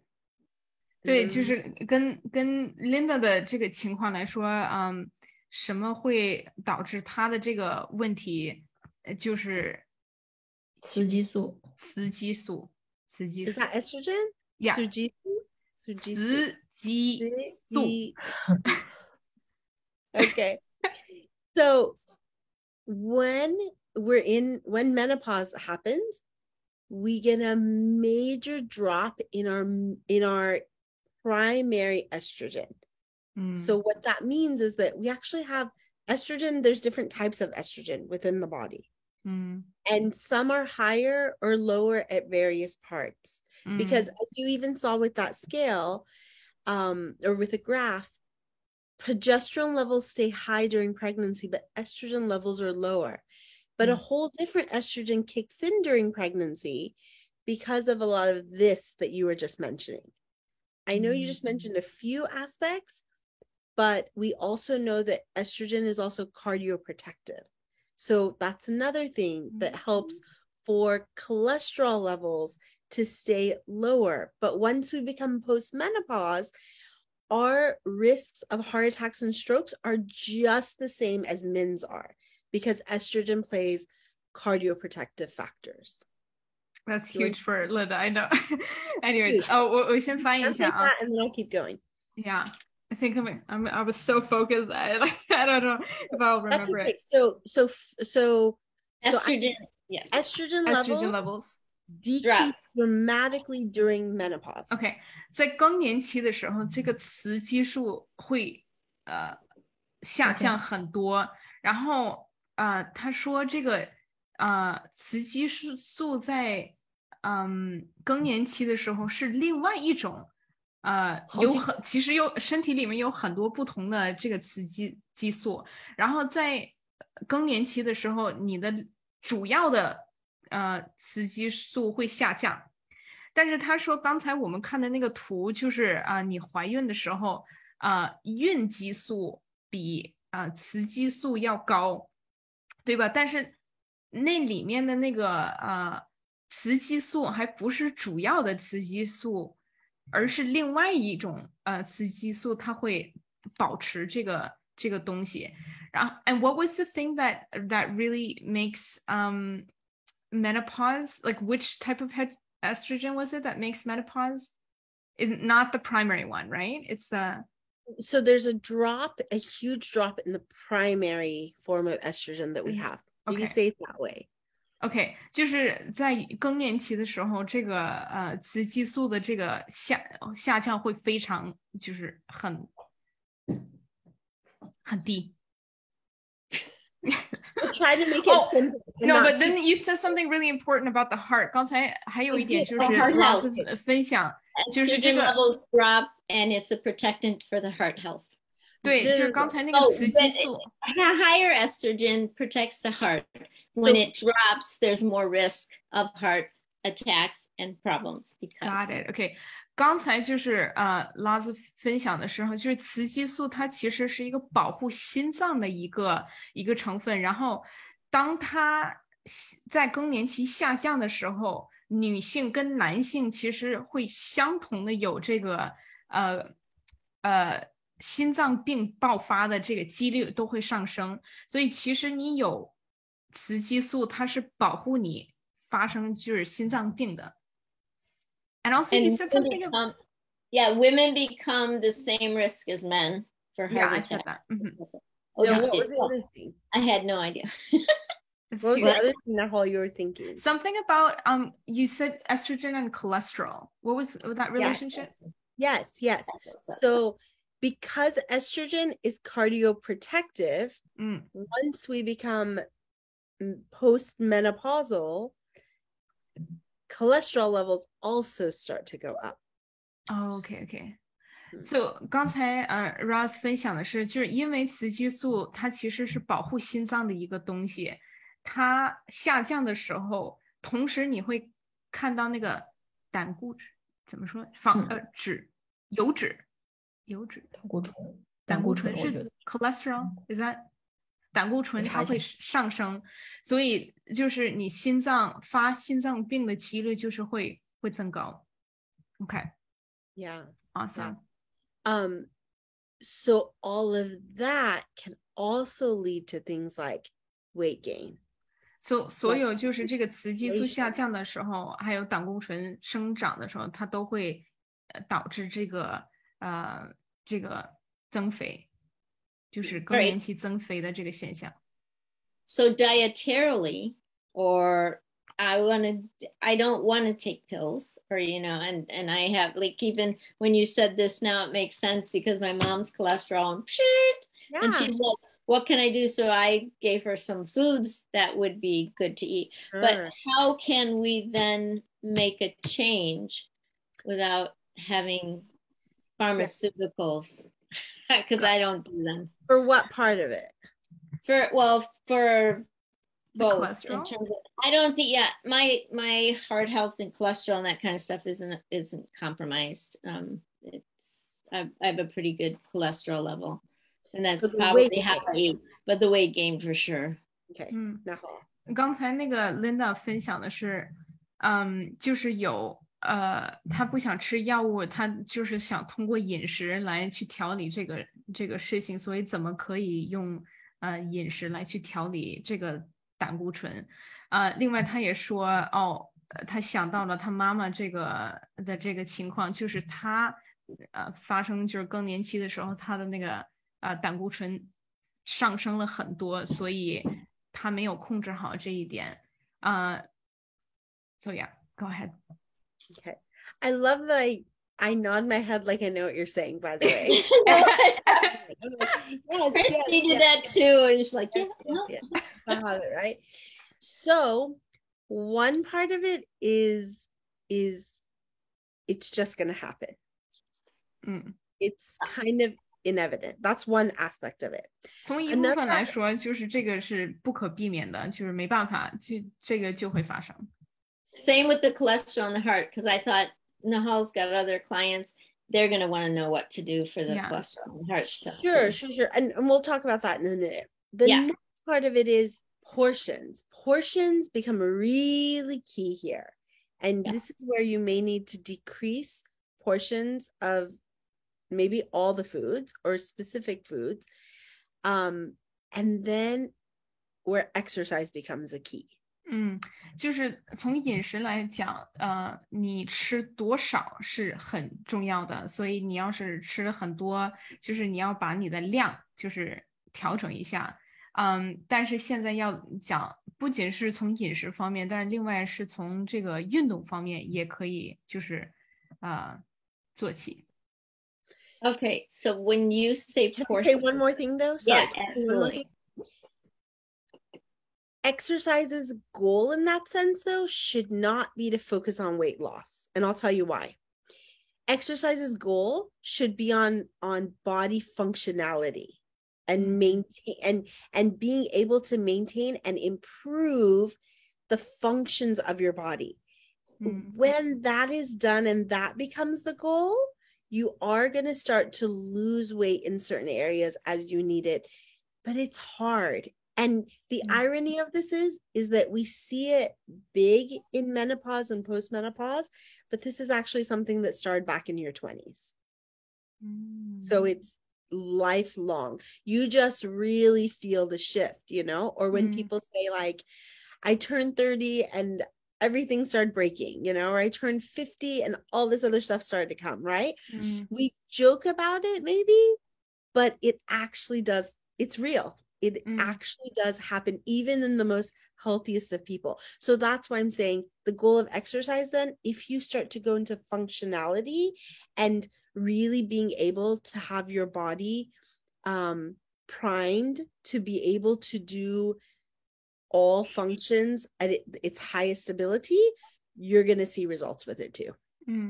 那拉子刚才分享的是，就是我们为什么要做运动的原因，并不是因为你要去运动来去减肥，而是你要运动来去运行你身体里，就是帮助你的身体让它更好的去运行所有的这个系统。所以 and then what was after the bit of talking about how it helps the functionality, the detail when you went to an example? Sorry. Because if you're focusing on that, it's going to help your body even with losing weight in certain areas for again, because it becomes functionality more. Right. And then 就是假如说你的注重点是帮助你的身体更好的运行所有的一切，这个就它就会帮助你，就是你所有身体部位不高兴的地位，它就会慢慢的缩小。然后刚才 Laz, this is the bit that is about the 20. It starts in your 20s. That was the thing. 就是这个问题，其实他说不是从50岁开始你会开始有这个增肥的这个现象，而是从20岁的时候这个现象会开始。因为女性的这个人生当中，就是在不同的阶段，有的人说20岁的时候，有的人说30岁的时候，有的人说50岁的时候，他会有这个激素就会发胖，但其实是从从20年前、30年前。身体没有好好运行的这个方法，才会导致就是之后它会有这些问题。但是不仅是从饮食，而且从运动双方面要去看这个减肥。Yeah. Linda. So I was like, I basically summarized it that it's like both diet and exercise together. That really is the thing.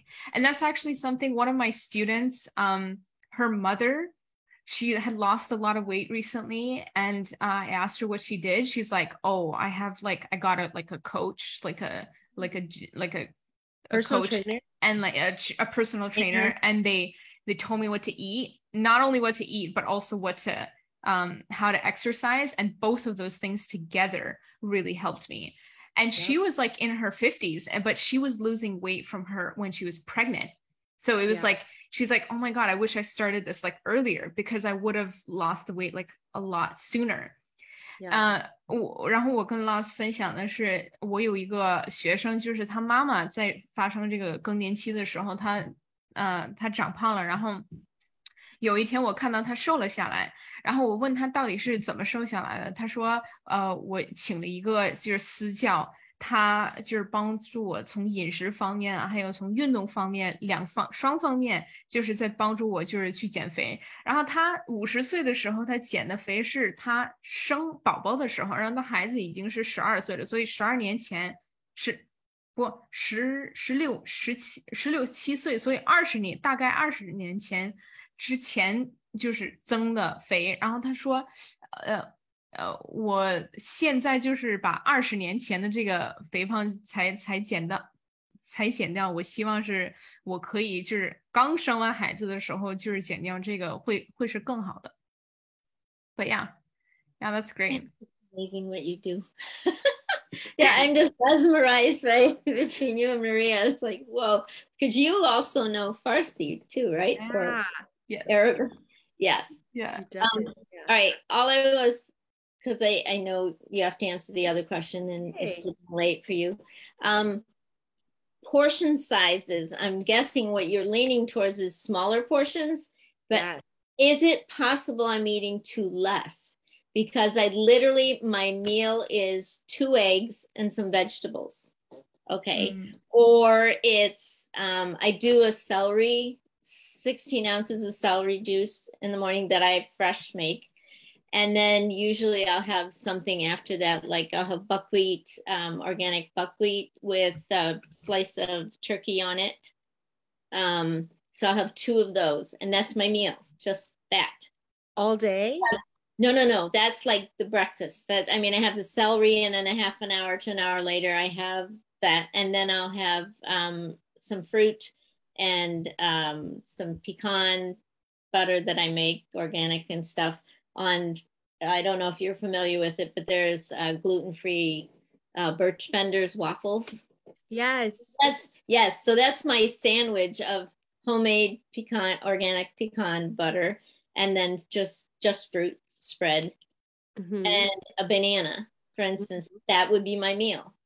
And then the eggs with the vegetables is dinner. And then maybe I'll have fruit in between, like apricots and pistachios. But that's the quantity of food I eat for one day, for instance. Yeah, maybe. Okay, one second. There was a lot of words in there. Well, I don't know if you necessarily don't have to do details. Just say, you don't have to go through all that. I think really the point is, could someone be eating too little? Yeah. That causes weight gain. In a weird way, the answer is yes. Okay. Yeah. And Yeah, go ahead, Nahal. If you wanted to Thank say you, that. thank you. 刚才 Linda 问的问题就是，可不可以就是为什么你长胖的原因是因为你吃的太少了，而不是因为你吃的太多了。然后 Roz 刚才分享是，刚才就是 Linda 她分享了很多，就是关于她早晨要怎么去吃饭，吃2个鸡蛋啊，蔬菜啊，然后她有荞麦粉啊，然后上面会有那个土耳其的那个鸡，就瘦肉，然后刚才说了还有核桃，还有几个东西都没记住，但是 Roz 刚才分享说，其实这个吃什么不重要，就是你可不可以因为餐饮就是很少的一份，所以导致增肥。Go ahead. And the reason for that is because when you're in a starvation mode, your body's going to hold everything. It's going to release it, right? 原因是因为就是你身体在饥饿的这个情况下，你的身体就是会保留所有的一切，所以这样也会增肥。And I should also say that we're not talking about eating disorder extremes when we say starvation. Right. That's important to note too. Yeah. I've always, I mean, even as a kid, I always small portions. Sure. Like really. The only time I quote unquote had big portions when I was pregnant. And then even that I couldn't handle much. Okay. Roz 刚才分享的是很重要的一点，就是我们在讨论说这个饮食的这个分量少的原因，我们没有在讨论这个饮食的失调的这种病例。就比如说有的人就是饮食完了之后他会吐出来，这是一种病。我们没有在讨论就是说这个分量就是要是很少的话，没有在讨论这些疾病类的这个情况下。But I really recommend, Linda, look at exercises for functionality. They will include weights. They will include resistance bands, right? Right. And depending on where you are, it may also include like plyometrics and your own body weight, right? Because that is really going to take you to another level. And I've seen it a lot. And when I say I've seen it a lot, it's not necessarily in like the 50 to 60-year-old population. I see it in the 70 and 80-year-old population. So a much difficult population to be shifting your body, but I see it there. I mean, I see it all across the board, but I definitely see it there. And that's why I recommend it. 刚才 Laz 分享的是，就是他很强烈的推荐 Linda 去咨询一下，看一些就是要一个做运动，为了去调整你身体里的这个运行的这些方面。这些运动方式，它必须会有这个举重，会有这个重力，然后也用那个阻力带。另外，他是说，在50到60岁，他这一点就是他经常就是周围的环境，他能看到就是70岁、80岁的人当中，就是运动的时候，他会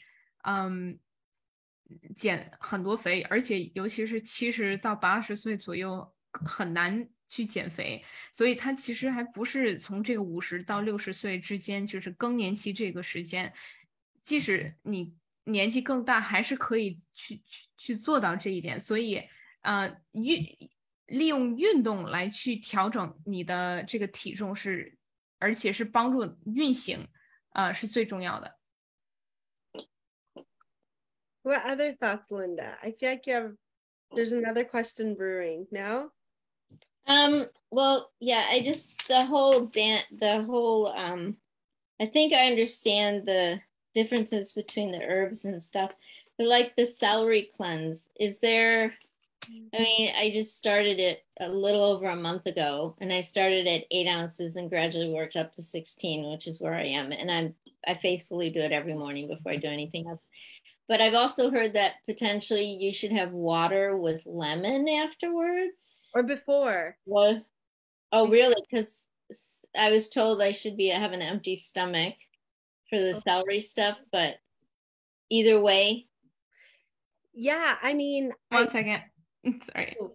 刚刚才 Linda 分享的是，刚才 Ross 说你看起来还有一个问题，然后 Linda 分享说，我注重的就是想知道的是关于这个西芹汁儿，因为他刚开始就是1个月每天都在喝，就是8 ounce， 反正是一个数量，盎司好像是中文，8 ounce 或者是16 ounce 的这个西芹汁，然后他是在空腹在吃这个西芹汁，所以他说有没有其他问题？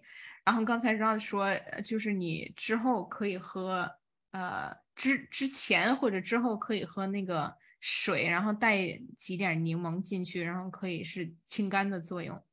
但是 Ross 刚才分享说之前可以喝，但是 Linda 分享那个西芹汁儿，别人被推荐就是要空腹的喝，那这个到底怎么回事？ Personally, I wouldn't recommend celery on an empty stomach because one of the things that celery does is it brings down blood pressure. And if you have it on an empty stomach, it could go too low. You could feel a little faint after it. The idea of starting the morning off with like lemon water, like half a lemon in warm water, is to continue. Like citrus things are really good for your liver, so it continues the process of the liver cleanse. And then celery juice is like the next level, so it takes it to like another level where you're further continuing the liver cleansing process. Yeah. 刚才 Ross 他分享说他不推荐就是空腹喝这个芹菜汁儿，因为它会降低你的血压，降低你的血压。但是你也可以另外就是那个喝水，然后挤半个柠檬进去，就是温水，然后挤半个柠檬进去，它是会做这个清肝的作用。然后清肝之后，再利用这个西芹汁儿来去就是帮助它这西芹汁儿就是会加速这个清肝的这个作用。So great. So then how long after the lemon water would you do what period of time? Could it be immediate or? It could. Okay. 就是多长时间之后你可以喝那个水还有柠檬，然后之后再喝那个芹菜汁儿。So 他说就马上之后就可以喝。Something that Anthony Williams, I think is the name, the medical medium that talks, at least the person I learned most about of like the celery juice. He said if you want water beforehand, it's totally fine. Like beforehand. I don't know about half a lemon in that water, like what that does to it and stuff like that. But he said 15 minutes before you drink the celery juice. And so water, like waking up and drinking water first and then celery juice is not breaking the whole empty stomach drinking celery juice sort of situation. So water is like fine. Is it 8 ounces then? 8 ounces of water? His was, he didn't say like the amount. It wasn't the amount that he said of how much water, but it was just like if you wake up and you're thirsty, you want water first because you have to do the celery juice like fresh, right? It's gonna take time before you like get it. So if you want to like sip a water, it's not, I don't think it's what Roz said in the sense that it's like a half a cup with half a lemon in it sort of situation. Well, actually, that's from the medical median too. That's is it? Okay. Yeah, that's part of his description. Oh wow. Yeah. Okay. So when you say is it half a cup as in 4 ounces or 8 ounces? It's always 8 to 16 ounces of water with like half a lemon. Yeah. Okay. 刚才就是我在跟大家分享，就是有一个就是灵性的一个教师，他经常会讲关于营养的这个成分，然后他叫 Anthony Williams， 然后我是从他学的，就是西芹汁儿对身体非常好，然后他推荐的是你要是喝西芹汁儿之前，你可以喝水，但是你就空出来15分钟的时间，就是错开它，对吧？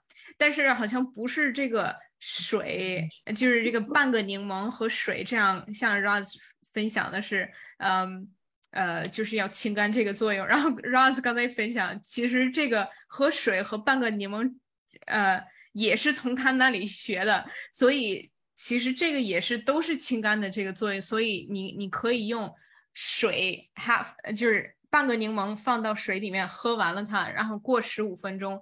再去喝这个芹菜汁儿。So basically, are we confirming that like drinking that like a cup of water of 8 ounces with a half a lemon and then separating it for 15 minutes and then eating the celery juice is okay? Like that's okay. 对，刚才就是我们在分享这一点。And you can even have longer in between, you know, like in my case, yeah, definitely 30 to an hour, 30 to 60 minutes. Yep. 在刚才让说你也可以就是用更长的时间来去错开它。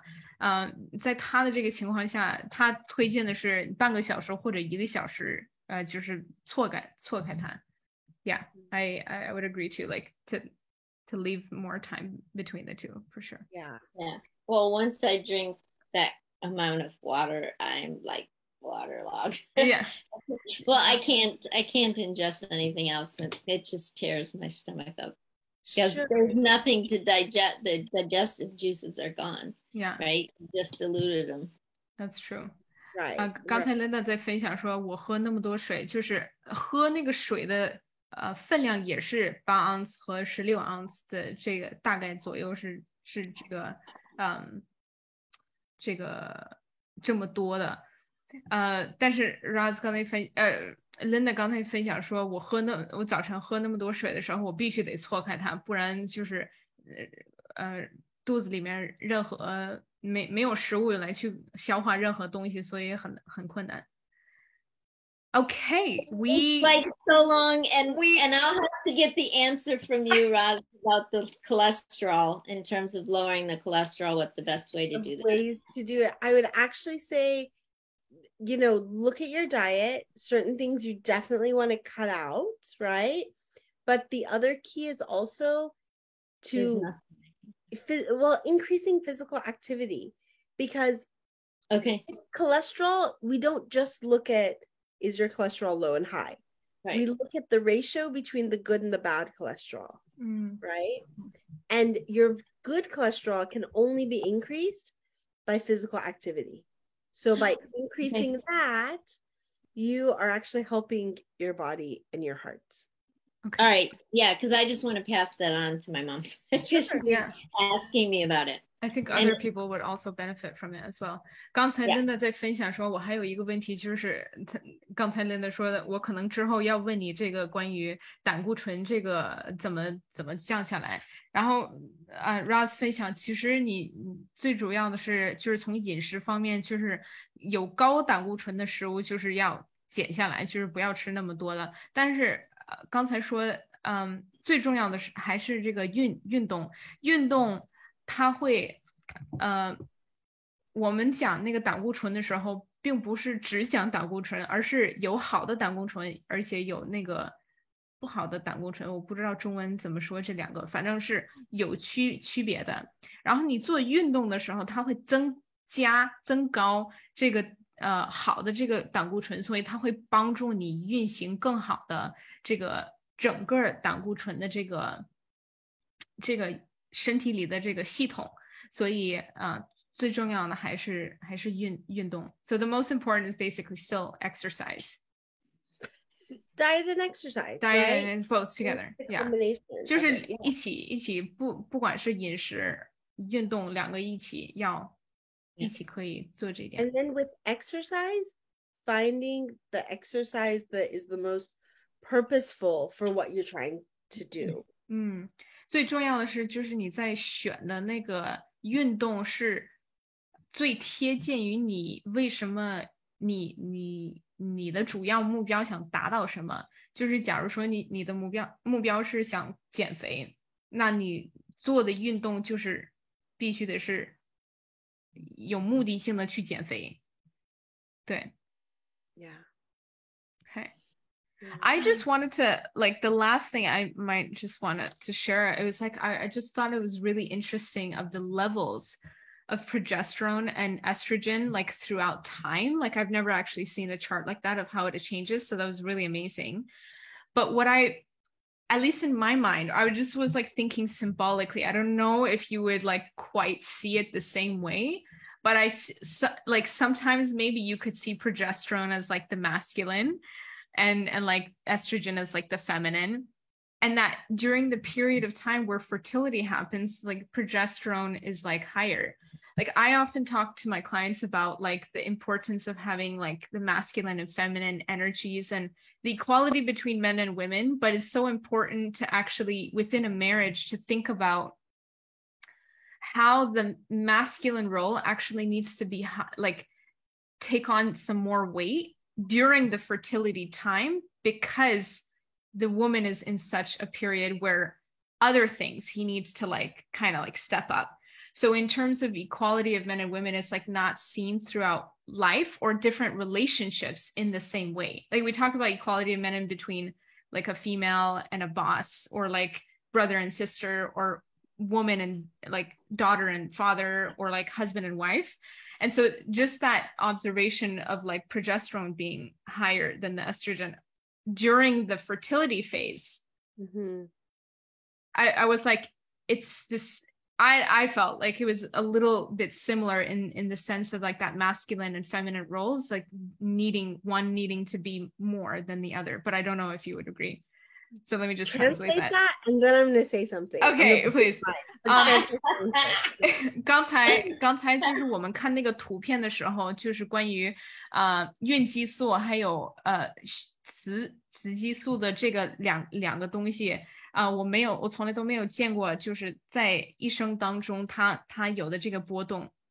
然后我跟他分享说，那个孕激素，我觉得很有意思的是，就是在这个孕期间，不是孕期间，就是可以生孩子的这个期间，那个孕激素比雌激素要高很多。然后我想的例子就是，我不知道Laz 会不会同意我说这一点，但是孕激素大部分的时候可以看起来像是这个男性方面的这个在身体里面所需要的东西，然后雌激素是这个女性在一生当中就是需要的。然后他看到这个图呢，就有点相似于就是男女之间的这个平等到底要在什么时候就是有这个波动。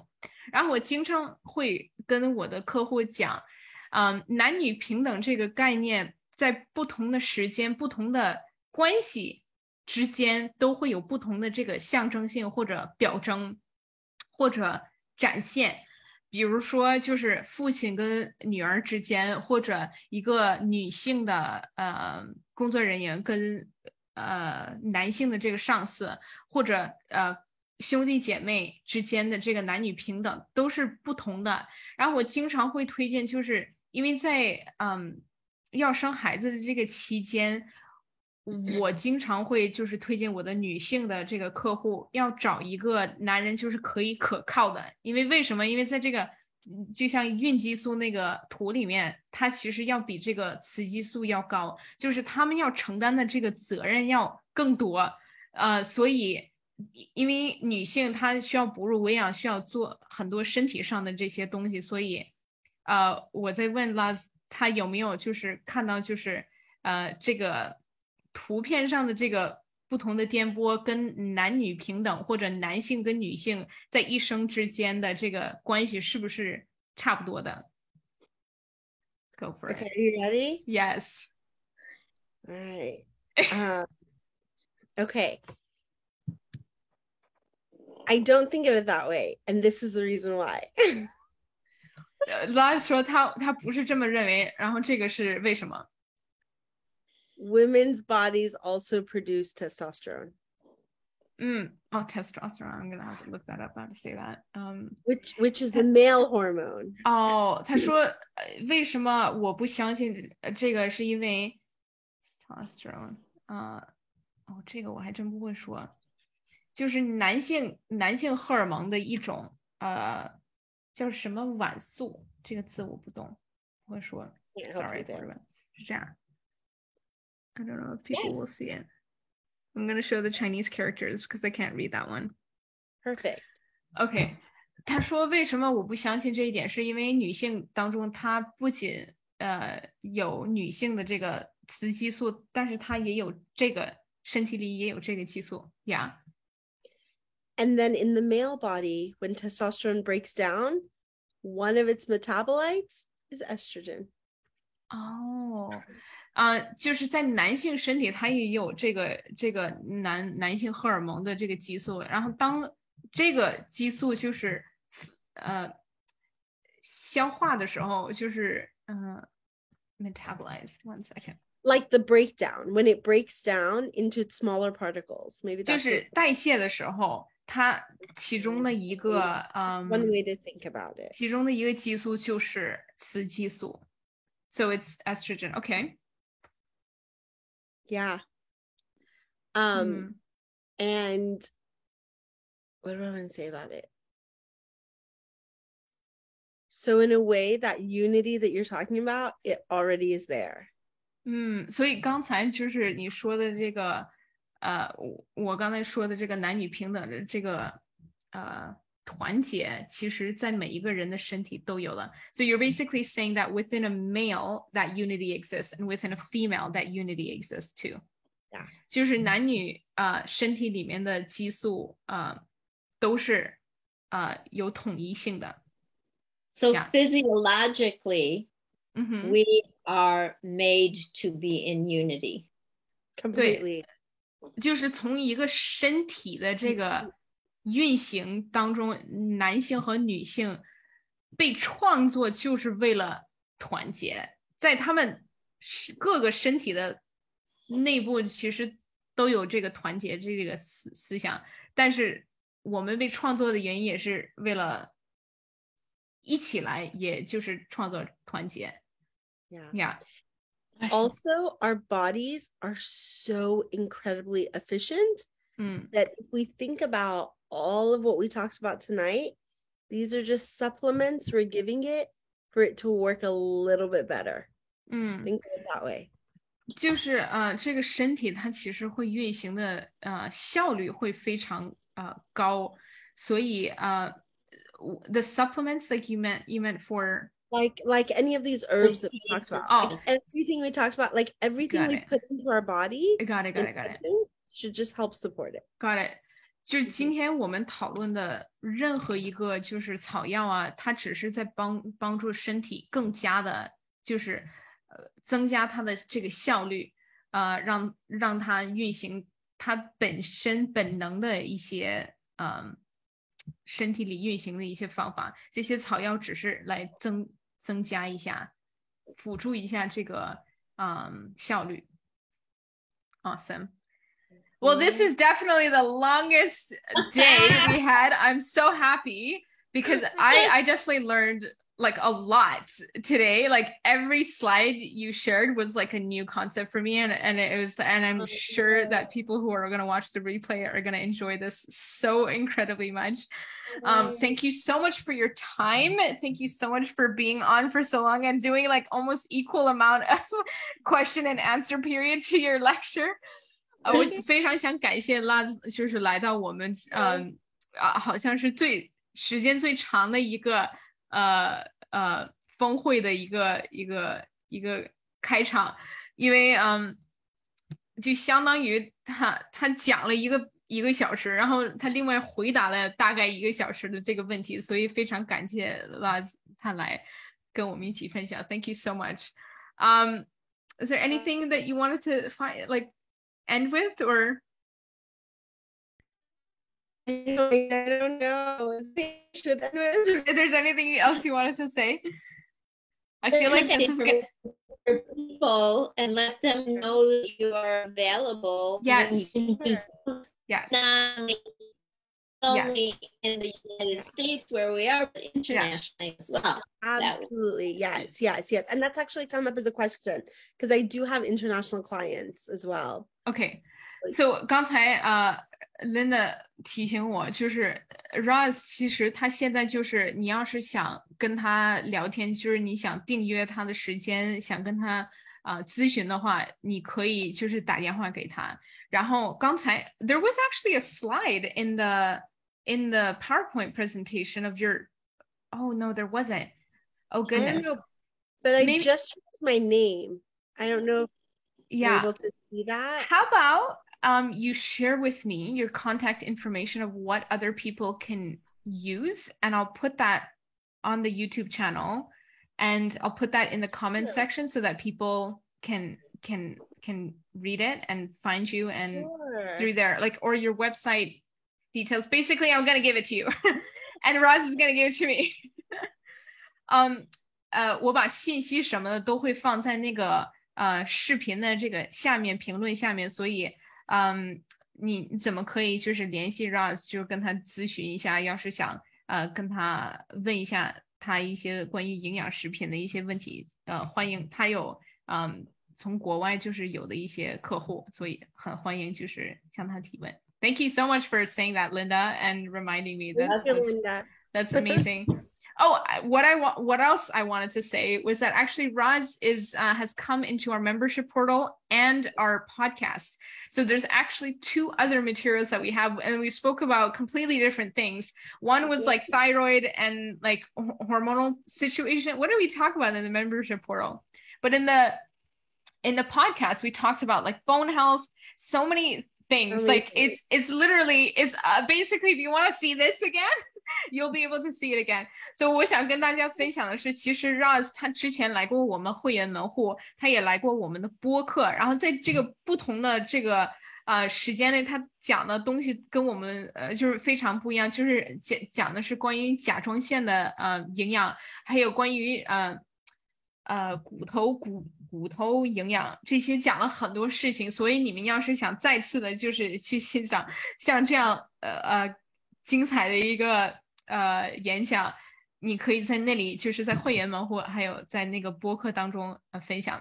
So what I wanted to share with everyone here, again, I've been sharing this throughout the conference, is that the Yoga Avec Moi membership portal is having a discount rate during the conference. So it's 188 RMB and it comes up to $28 US. 我想跟大家再次分享的是，在我们这个峰会期间，会员联谊瑜伽的会员门户当中，就是会有一个折扣，是大概188人民币，然后和美金是28美元，所以你们要是想加入的话，可以在这个时间加入。So yes, we're so excited. If you want to watch, tomorrow is our last day of the conference. Thank you so much, Roz, for coming.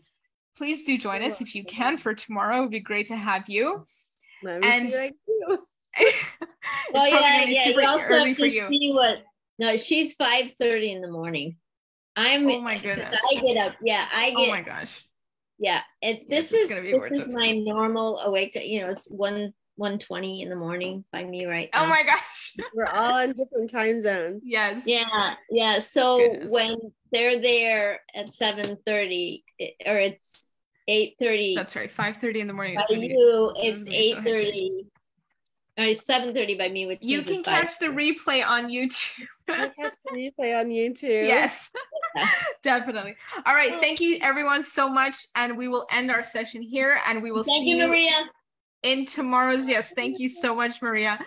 And so we will see you tomorrow at 8:30 p.m. Beijing time for our last session of the Yoga Avec Moi Global Nutrition Conference. Thank you everyone for joining and for your questions, Linda and Roz for joining. It was wonderful having you. 谢谢大家的参与，还有提问的一些问题，然后 Roz 的到来，谢谢大家，明天见，拜拜。I'm gonna plug Raj. You gotta watch mine when it comes up. Yeah, because it's about children and it's actually really good. It made me cry yesterday. Yeah, it was good. It was good. It was really good. All right. Okay. Bye, guys. Bye. Bye. Are you